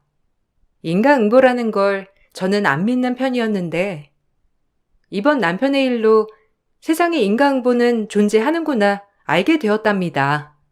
여러분들도 모든 일에는 결과가 있다는 거 항상 생각하시길 바랄게요. 사연 들어주셔서 감사합니다. 안녕하세요. 한 치 앞도 모르는 인생이라고 생각하며 살고 있는 여성이에요. 어렸을 적 깊게 기억나는 건 아니지만 문득문득 기억나는 것은 엄마가 매우 울고 있던 기억, 아빠 역시 엄마에게 다그치며 기억해내라고 하는 모습이 가장 큰 기억에 남아요. 참 불우하게도 저희는 자연농원에 놀러 갔다가 동생을 잃어버리게 되었고 그때 당시 동생 나이 5살, 전 7살이었답니다. 어렸지만 그때부터 기억이 나는 시기였기 때문에 제 학창시절은 언제나 동생이 그림자로 우울한 엄마를 봐야만 했어요. 항상 자책하는 엄마와 지겹다는 아빠의 옆에 어떻게 하면 엄마를 웃게 할 수 있을까 고민하며 걱정으로 지새운 과거였죠. 다 내 잘못이야.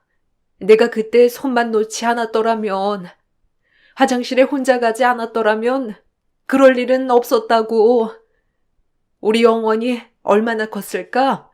너무 보고 싶다. 나 같은 거 살아서 뭐해? 내가 이렇게 밥 먹고 사는 것도 죄야. 영원인 길바닥에서 떨 수도 있는데 내가 미쳤다고 밥을 먹어?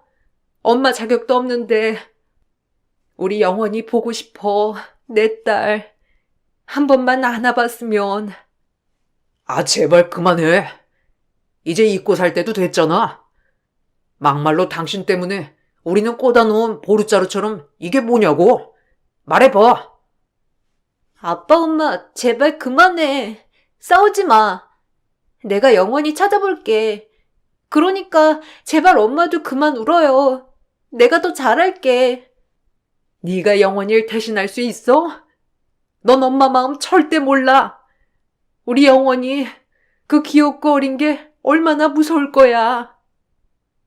부유했던 집이었지만 그거와는 반대로 암울한 집안이었어요.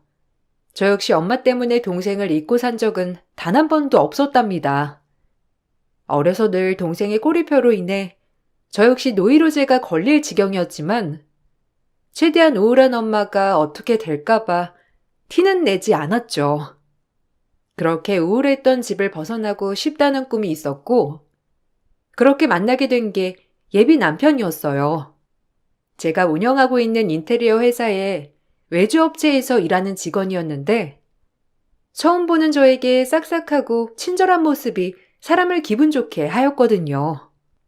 사실 이 남자가 없으면 못 살겠다 싶을 정도가 아니라 그저 하루라도 빨리 집을 벗어나 완벽한 내 가정을 꾸리고 싶다였어요.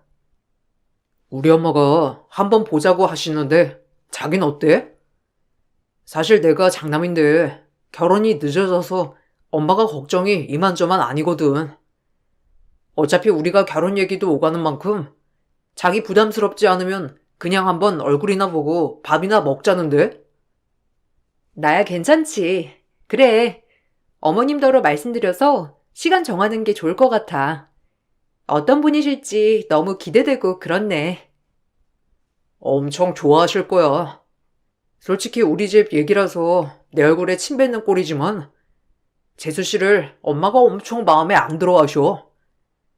혼전 임신으로 사고쳐서 결혼한 동생 놈이 하나 있는데 그래도 동생에 비해 한참 모자란 재수 씨라서 엄마가 굉장히 반대했거든. 어머, 안쓰럽다. 그래도 애는 같이 만든 건데 왜 여자한테만 뭐라고 하는 거야? 당신도 그런 전제가 좀 깔려 있는 것 같은데? 그러지 말고 잘해줘. 어린 나이에 결혼했다면 더더욱 친구들이랑도 멀어지고 그랬을 텐데. 역시 자기는 마음이 진짜 착하다니까. 내가 결혼을 잘하는 것 같아. 엄마도 아마 엄청 좋아하실 거야. 자기는 학벌도 좋지, 회사도 운영하는 능력녀지. 우리 엄마가 아마 정말 잘해주실 거야. 그러니까 우리 엄마 너무 무섭게 안 봐도 돼. 그럼 다행이네. 난 형제가 없어서 사실 당신이 좀 부럽기도 해. 그래서 결혼하면 형제들끼리 정말 잘 지내고 싶어. 그땐 대수롭지 않게 여겼어요. 그저 어린 나이에 혼전 임신해서 결혼한 시동생이라고 하길래 그렇구나 했고 제 친구들 중에도 더러 그런 친구들이 있었기에 안쓰러운 마음이 먼저 들었답니다. 하루라도 빨리 결혼을 하고 싶었던 저였던지라 그저 저만 잘 보이면 되겠다고 생각을 했었고 그럼에도 안쓰러운 동서라고 생각하여 예비 남편에게도 좀 잘해주라고 했던 거예요. 그리고 사실 형제가 있는 남편이 부럽기도 하면서 제 욕심일지라도 형제들과 다복하게 지내고 싶은 마음도 들더라고요.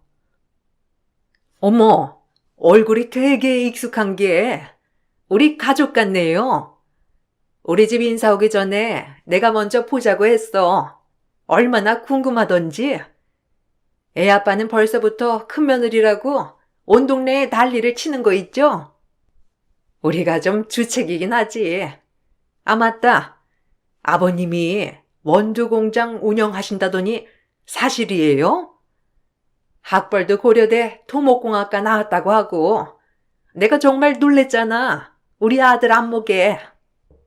지금 입고 있는 옷도 보통 세련이 아닌데 내가 진짜 이런 며느리를 바랬던 거거든.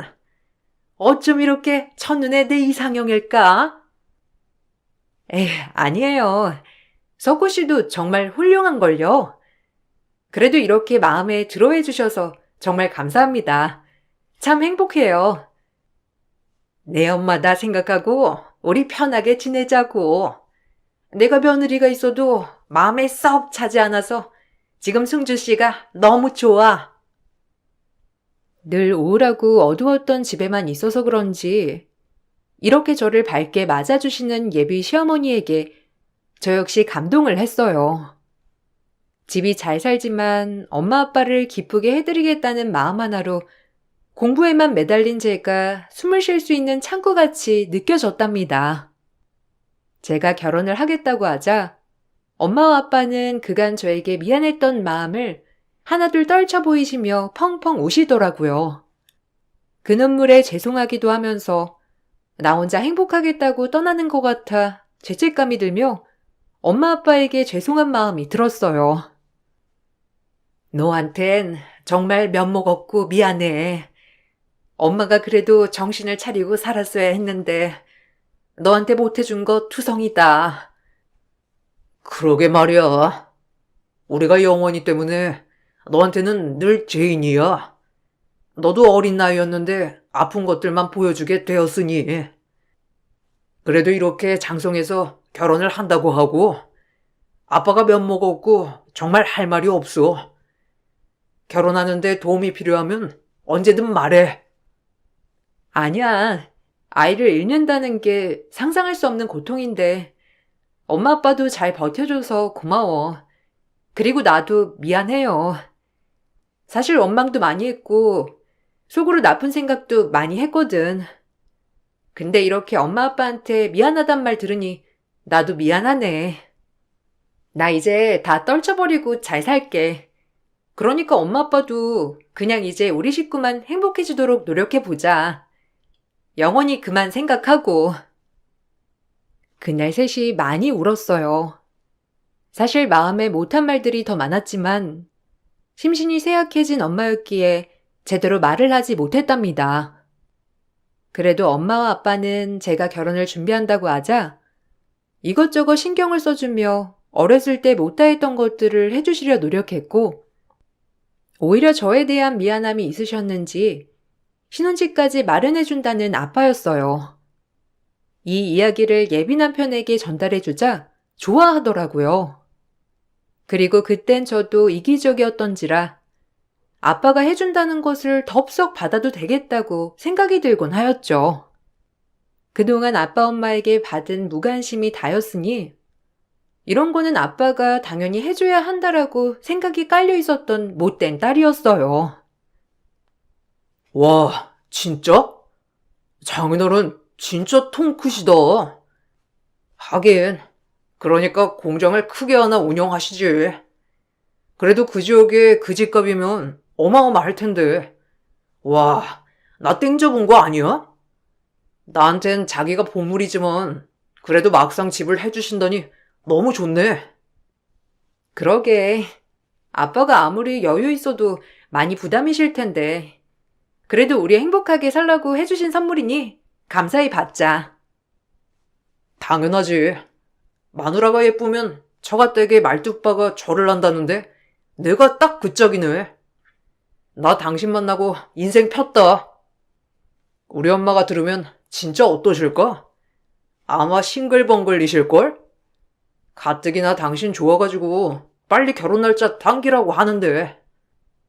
예뻐해주니 감사하지. 아, 맞다. 그 당신 동생네 부부랑 언제 한번 따로 밥 한 끼 하고 싶은데 시간 있으려나? 그래도 형제가 딱 둘인데 이렇게 잘 지내면 좋잖아. 나도 형제가 없기도 하고 돈독한 우애를 느껴보고 싶었거든. 왁자지껄하게. 에이, 나중에 천천히 해도 될 일인데 뭐. 그리고 내가 그때 말했잖아. 그 재수씨가 좀 하여튼 제 정상이 아니야. 당신이랑 가깝게 지내는 거 난 반대야. 당신같이 공주 같은 사람이 재수씨랑? 아유, 생각만 해도 끔찍하다. 신경 쓰지 마. 뭐가 어때서? 그리고 내가 무슨 공주야. 그냥 평범하지. 당신도 너무 당신 재수 씨한테 색안경 낀 거 아니야? 난 내가 만나보기 전까지 그런 거 신경 안 써. 그래도 동서지간에 딱 둘밖에 없는데 이왕이면 잘 지내는 게 좋을 거잖아. 같이 밥 먹는 자리를 마련하고 싶었을 뿐인데 예비 남편은 한사코 그것을 거절하였어요. 사실 사람을 약간 돈으로 차별하는 것 같은 생각이 들어서 기분이 좋진 않았지만 먼저 겪어본 예비 남편의 말이기 때문에 저 역시 그러려니 하던 시기였답니다. 그러던 중 제 친구에게 긴박한 소식을 전해 듣게 되었고 그 소식으로 인해 저희 집에도 신랑 같은 희망의 기대가 생겼어요. 영원히 소식 아직 모르지? 아니, 나 아는 오빠네 친구 집인가? 업둥이 살다가 시집 온 친구가 있더래. 정말 어린 나이에 시집 온 데다가 그 업둥이로 길러진 집에서 엄청 차별받았었나 봐. 돌팍으로 시집을 택한 거지. 근데 꼭 말하는 게 네 동생이랑 비슷하더라? 뭐 잘은 기억 안 나는데 지금으로 치면 에버랜드 같은 곳에 놀러 간 기억이 있다고 하면서 혹시 네 동생 아니야? 나이를 잘은 짐작하진 못하는데 우리랑 비슷한 또래인가 봐. 혹시라도 만나면 얼굴이라도 기억할 수 있을까 말해주는 거야. 어머, 맞아. 자연농원. 혹시 그 친구 만나볼 수 있을까? 아니, 번호만 알 수 있나? 연락은 내가 해볼게. 당연하지. 연락처 물어봐서 꼭 알려줄게. 아니, 진짜 네 동생 맞았으면 좋겠다. 너희 어머니 봐서라도 제발. 그렇게 연락처를 받게 되었고 그 친구와 전 만남에 약속하지 정했어요. 하지만 만나는 게 왜 이리 어려운지 번번이 파투를 내는 친구더라고요. 막상 일이 작고 이렇게 파투가 나니 제 동생이 아닐 거라는 생각이 강하게 들면서 화가 밀려오더라고요. 사실 이런 적이 많았던지라 역시나 이것도 해프닝일 거라는 생각이 화가 났었고 일부러 만나지 않는 거다라고 생각을 하게 되었죠. 지금 벌써 만남이 3번째 파투네요. 혹시 거짓말이었는지 아니면 진짜로 만나고 싶은데 못 만나는 건지 말씀해 주실래요? 아, 죄송합니다. 제가 만나려고 할 때마다 집에 일이 생겨서요. 정말 죄송해요. 제가 꼭 연락드릴게요. 미안합니다. 저 역시 긴박하고 급박한데 사정이 자꾸 생기네요. 제가 혼자 사는 몸이 아니라 이런저런 신경 쓸 게 많거든요. 연락드릴게요. 됐고요. 별로 만나고 싶지 않은 모양새고 만나고 싶었으면 진작에 만났겠죠. 무슨 남가북도 아니고. 됐습니다. 그 친구와의 문자는 여기서 마무리가 되었어요. 그리고 연락이 없었습니다. 저희 엄마도 혹시나 하는 마음이었기 때문에 이번 일에 굉장히 실망을 하게 되었고 저 역시 마음을 접게 되었어요. 뭔가 찝찝함이 있었지만 결혼 준비로 너무나 바빴었기 때문에 사실 이렇게 신경 쓸 겨를이 없더라고요. 그저 그동안 늘 겪어왔던 수많은 해프닝 중 하나일 거라고 생각하며 결혼 준비를 했어요. 아유, 우리 며느리 너무 예쁘다. 너네가 고급스러워서 그런가? 뭘 입어도 이렇게 태가 나니? 역시 있어 보인다니까? 엄마는? 우리 승주가 어떤 애인데? 진짜 뭘 입어도 고급지지? 솔직히 걸치는 거 하고 다니는 행색 다 엄마 스타일이지? 아이, 그럼. 안목마저도 내 스타일이다. 이래서 보고 자란 걸 무시하지 못한다는 거야. 둘째네 봐라. 보면 짜증부터 나잖니? 어머님, 이 원피스 마음에 드신다니 사야겠네요. 석구 씨 친척분들 뵈러 갈 때 입으면 될 것 같은데 괜찮으세요? 아유, 말해 뭐하니? 아주 마음에 쏙 들어. 그리고 이런 거 안 사줘도 된다니까. 꼭 사주고 그러니? 아유, 잘 어울려? 어때? 엄마야말로 말해 뭐해. 승주가 사준다고 할 때 어서 얻어 입으세요.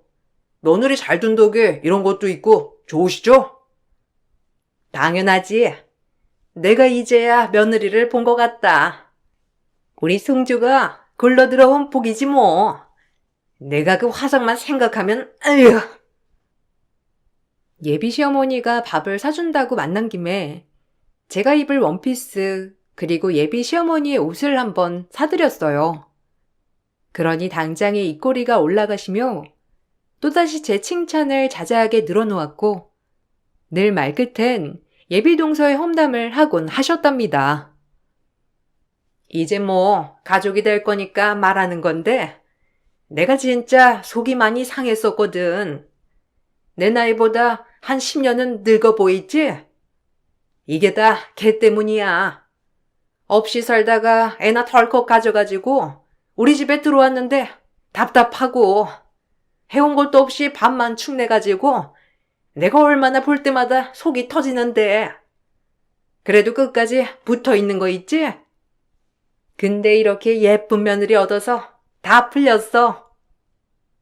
에이, 그래도 얘기 들어보니까 어린 나이에 시집 오기도 했고 고생도 많이 한 것 같은데 좋게 봐주세요. 지금 어머님이 참 상냥하신데 그렇게만 하셔도 예비동서도 어머님한테 더 잘할 거예요. 그럼 아마 더 웃을 일이 많으실걸요? 어머, 우리 며느리 감동이야. 어쩜 이렇게 너는 말을 천사처럼 하니? 역시 있는 집 자식이라 다르다. 이래야지. 늘 얘기 끝에 예비동서 험담을 하는 예비시모가 불편해지기 시작하더라고요. 언젠가 저한테도 저렇게 칼날을 내세울 것 같은 마음이 들었고 지금이야 집이며 옷이며 제가 다 해드린다고 하니 좋아서 저러지만 결혼하면 달라질 것 같은 생각도 들었거든요. 그래도 잘 넘겨봐야지 하며 결혼의 코앞까지 오게 되었고 온 가족들을 만나는 자리가 있던지라 예비시댁에 방문하게 되었답니다. 그리고 예비시댁에 인사를 갔더니 드디어 동서라는 사람을 마주할 수 있게 되었고 인상이 매우 좋더라고요. 예비시모와 예민한 편이 해준 얘기와는 전혀 다르게 인상도 좋고 친절하니 오히려 시댁 식구들보다도 고급진 인상이었어요. 말씀 많이 들었어요. 이렇게 보니까 너무 우아하네요. 형님이라고 불러도 될까요? 제가 많이 모자라지만 잘 지내봐요. 아, 그래요. 저도 진짜 보고 싶었어요. 형제가 딱 둘뿐이기도 하고 앞으로 가족이 될 거니까 우리 가깝게 지내보도록 해요. 네, 말씀 편하게 하세요. 어차피 형님 되실 거고 이제 가족인데요 뭐. 아, 형님이 뭘 좋아하실지 몰라서 여러 가지 해봤어요. 어머, 고생했겠네요. 진짜 맛있겠다. 전 완전 요리 똥손이라 사실 이런 거 보기만 해도 대단하다고 느껴지거든요. 그럼 말 편하게 할게. 애 키우랴 살림하랴 너무 힘들겠다. 우리야 나가서 일하니까 집에서 이렇게 집안일 하는 게 더 힘들지 뭐. 그렇게 말해주시니까 든든한데요? 저도 나가서 너무 일을 하고 싶은데 그러면 아이를 봐줄 사람이 마땅치가 않아서요. 얘, 뭐 하냐? 넌 우리 공주 같은 우리 며느리 붙들고 넌 빨리 부엌 가서 저거나 마저 치워. 어디서 우리 얘기에 껴들어? 아, 전 괜찮은데. 동서, 우리 이따가 얘기해. 뭔가 말이 통하는 게 너무 잘 맞는 것 같아. 나중에 커피 한 잔도 따로 하자고. 너는 뭐 저런 애랑 얘기를 하고 있어? 제가 얼마나 수준 떨어지는 줄 아니? 너랑은 차원이 틀린 애야. 그냥 무시해. 어머님, 근데 예전부터 자꾸 동서를 무시하는 투로 얘기하는데 전 제가 판단하고 싶지 남이 얘기해 준 걸로 사람을 판단하고 싶지 않거든요. 동서도 인격체 하나로 대해주세요. 사실 자꾸 어머님한테 이런 얘기 듣는 거 정말 불편하거든요. 제 말에 예비 시모는 표정이 굳어지며 입을 다물었고 예비 남편 또한 입을 다물었어요. 사실 늘 하고 싶은 얘기였기 때문에 말한 것에 대해 후회하지 않았답니다. 분위기가 어색해지자 동서도 민망했는지 괜히 음식을 차리며 웃어 보이더라고요. 얼마나 칭찬을 받아본 적 없으면 저런 구박이 당연하다는 듯이 저렇게 웃고 있을까를 생각하니 동서가 괜히 안쓰러워졌어요. 여기 앉아서 얼른 식사들 하세요. 일단 여러 가지 해보았는데 형님이 맛있다고 하셨으면 좋겠네요. 어서 앉으세요. 동서도 앉아서 같이 먹자. 왜 동서 수저는 없어? 빨리 저기서 수저 들고 와. 원래 음식은 같이 먹어야 하는 거거든. 아유, 내버려 둬라. 쟤는 애도 먹어야 하고 그래서 늦게 먹는 거야. 너나 앉아서 얼른 먹어. 시장할 텐데. 아들들, 어서 앉아. 같이 먹어야죠. 가족인데. 자기야, 늘 이런 식으로 식사했어? 이건 아니다. 웬 조선시대처럼 식사를 하고 앉아있어. 그래, 그럼 너도 앉아서 먹어라. 네 형님이 그렇게 불편하다고 하니 뭐 같이 먹어야지. 됐지? 이제 기분 좋게 먹자. 혼자 먹는 게 익숙해 보이는 동서였고 또다시 안쓰러운 생각이 들었답니다. 그렇게 밥을 먹으려고 할 때 동서목에 반짝거리는 펜던트가 하나 보이게 되었고 전 그것을 보고 바로 확신할 수 있었어요. 어려서 헤어진 동생이라는 것을 말이죠. 그 펜던트는 전 세계 어디에서도 구할 수 없는 저희 엄마의 사랑이 담긴 핸드메이드 펜던트였거든요. 그걸 보자마자 확신했어요. 동서, 그 펜던트 어디서 받은 거야? 아니, 어디서 받을 리가 없지. 세상에 하나뿐인 펜던트니까 엄마가 만들어준 거잖아. 이걸 아세요?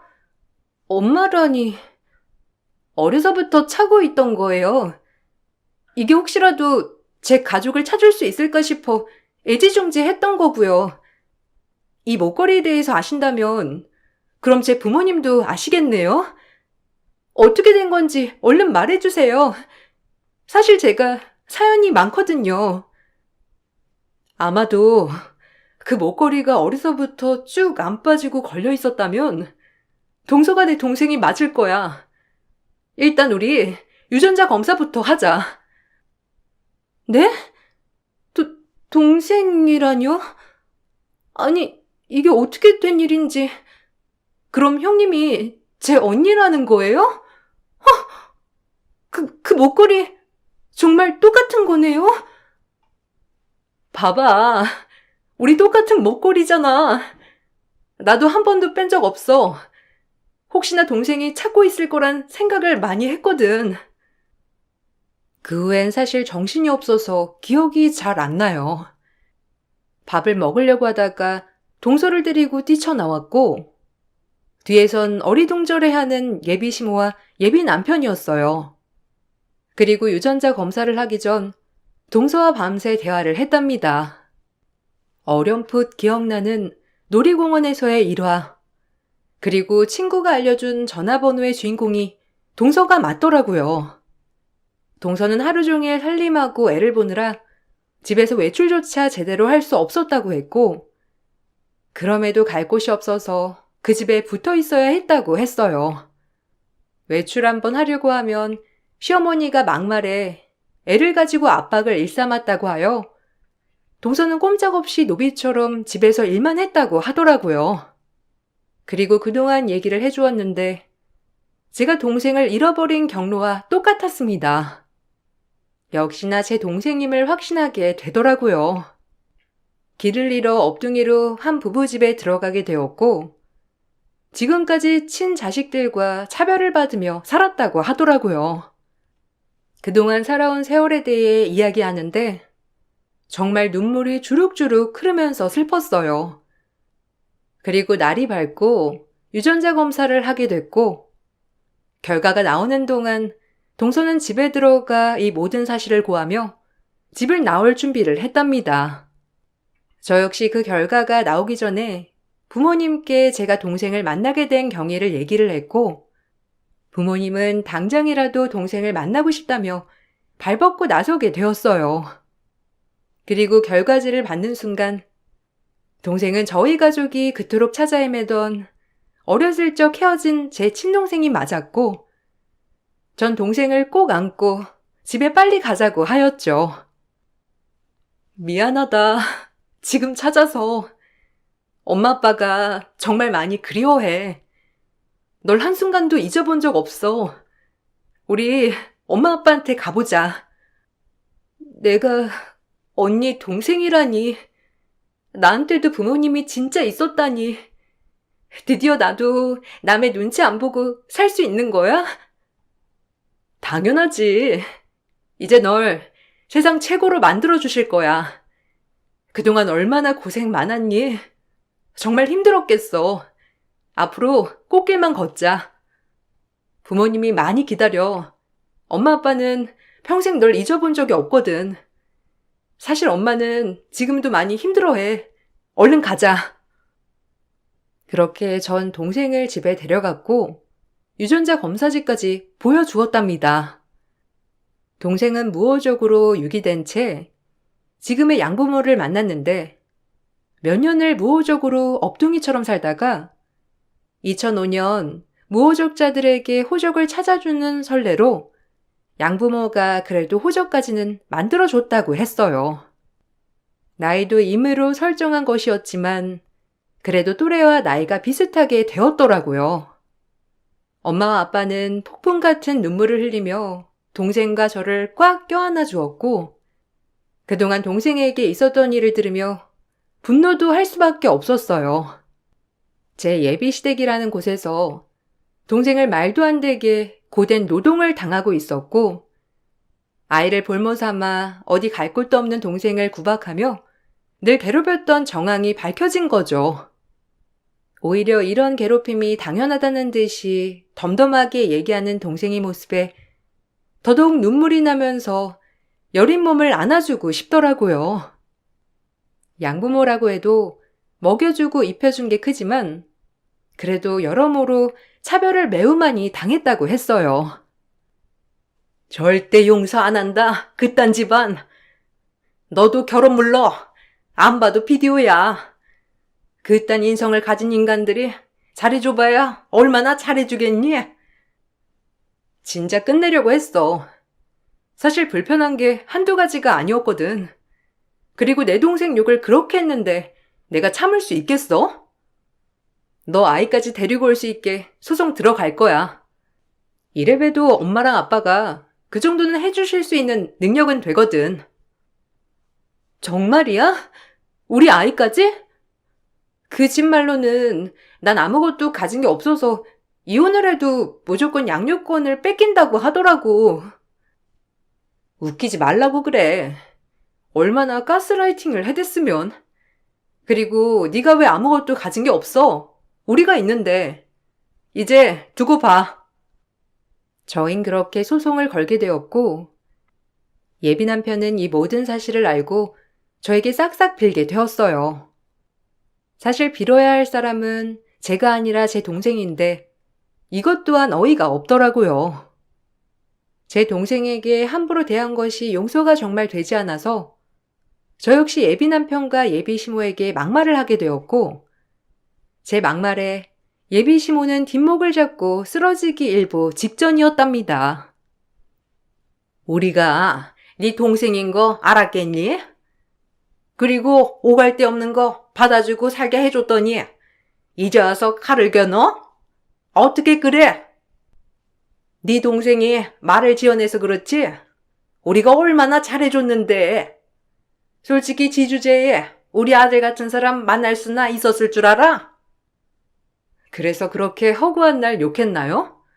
불쌍하게 생각하지 못할 망정 어른이 돼가지고 절대 용서 안 합니다. 그리고 저도 결혼 안 해요. 당신이랑 저 사람 얼굴만 보면 제 동생이 그동안 당해왔던 일들이 떠올라서 화만 나니까 이 결혼 없는 게 맞아요. 그리고 당신 아들들 잘난 거 하나 없잖아.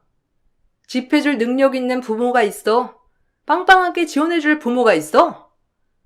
내 배경 생각해서 나한테 설설 기었던 주제에 내 동생은 아무것도 없는 것 같으니까 그렇게 사람 취급 안 했나요?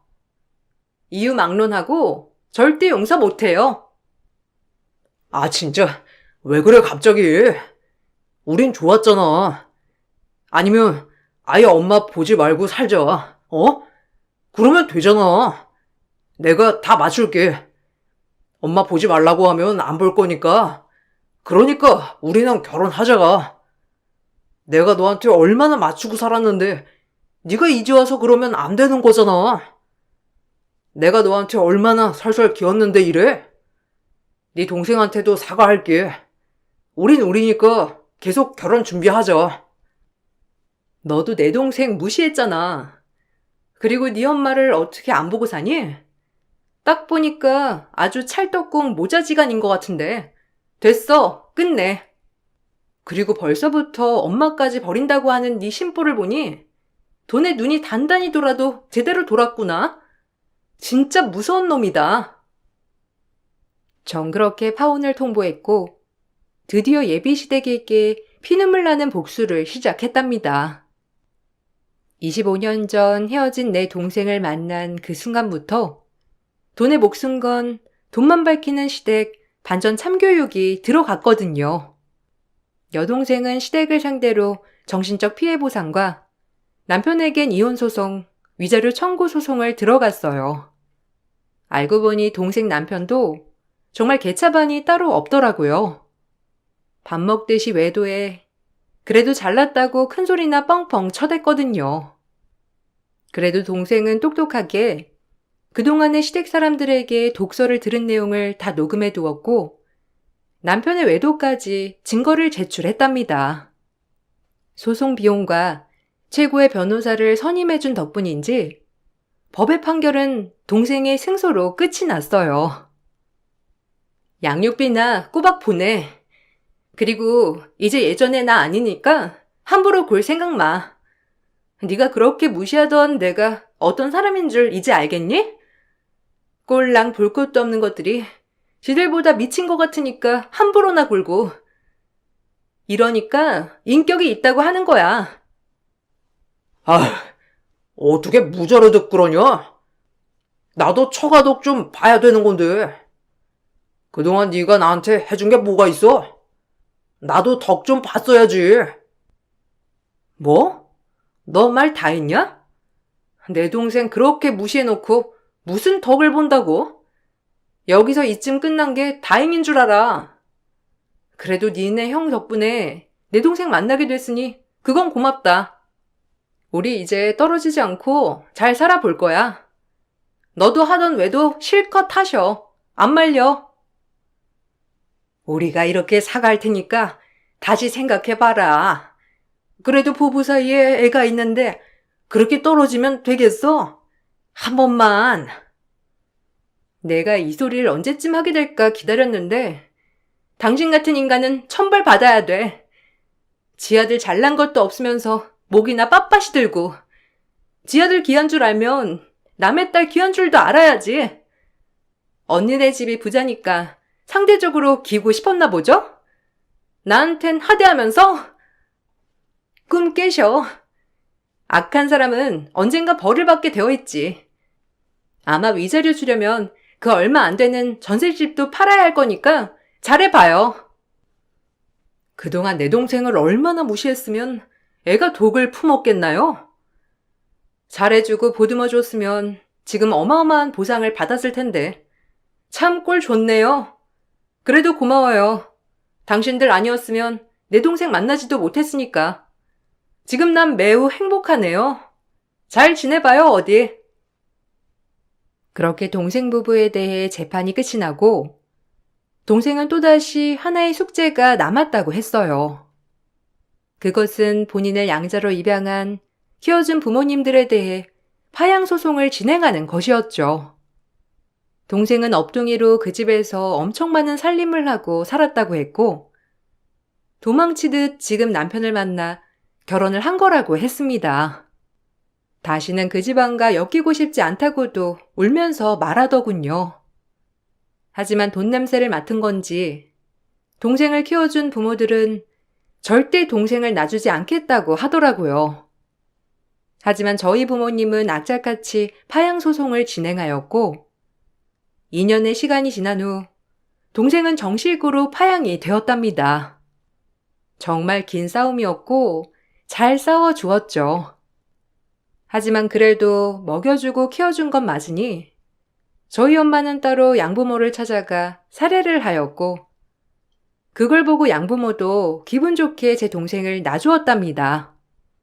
사실 정말 친딸로 생각했으면 놔주기는커녕 돈이 다 필요가 없었을 테지만요. 씁쓸하더라고요. 엄마, 아빠, 언니, 고마워요. 내가 이렇게 행복한 가정의 딸이었다니 너무 행복해. 나한테도 이제 온전히 내 편이 생긴 거잖아. 세상에 나랑 내 딸 단둘만 있을 줄 알았는데 든든한 가족이 있었다니. 너무 고맙고 사랑합니다. 잘할게요. 우리가 잘해야지. 그동안 고생한 네 세월 다 갚아줄게. 보상해 줄 거야. 언니가 미안하다. 진작에 찾지 못해서. 그때 악착같이 번호를 받은 뒤에 너를 찾았다면 더 빨리 찾을 수 있었을 텐데. 정말 미안해.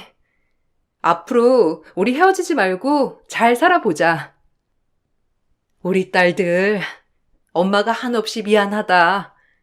부족한 엄마 만나서 고생한 거 다 알아. 큰딸도 작은딸도. 이제 엄마도 정신 차리고 우리 딸들을 위해서 살 거야. 절대 예전처럼 허송세월 보내지 않을 거야. 그리고 우리 큰딸, 그동안 많이 힘들었을 거야, 너도. 아니야. 자식 잃은 엄마가 더 슬펐지. 내가 더 이해했어야 하는데 미안해요. 이제 다 풀었으니까 엄마도 털어내. 가장으로서 내가 제일 미안하지. 이제 모든 게 끝났어. 우리 가족 행복하기만 하면 돼. 아프지 말고 우리 오래오래 살자. 그리고 저희 가족은 그동안의 과거는 잊고 정말 잘 지내보기로 했답니다. 저 역시 밝은 웃음을 보이는 엄마와 아빠를 볼 수 있어서 정말 행복하더라고요. 많이 세월이 지나왔지만 그래도 앞으로의 세월이 있기에 서로 더욱더 사랑하고 살자고 다짐했어요.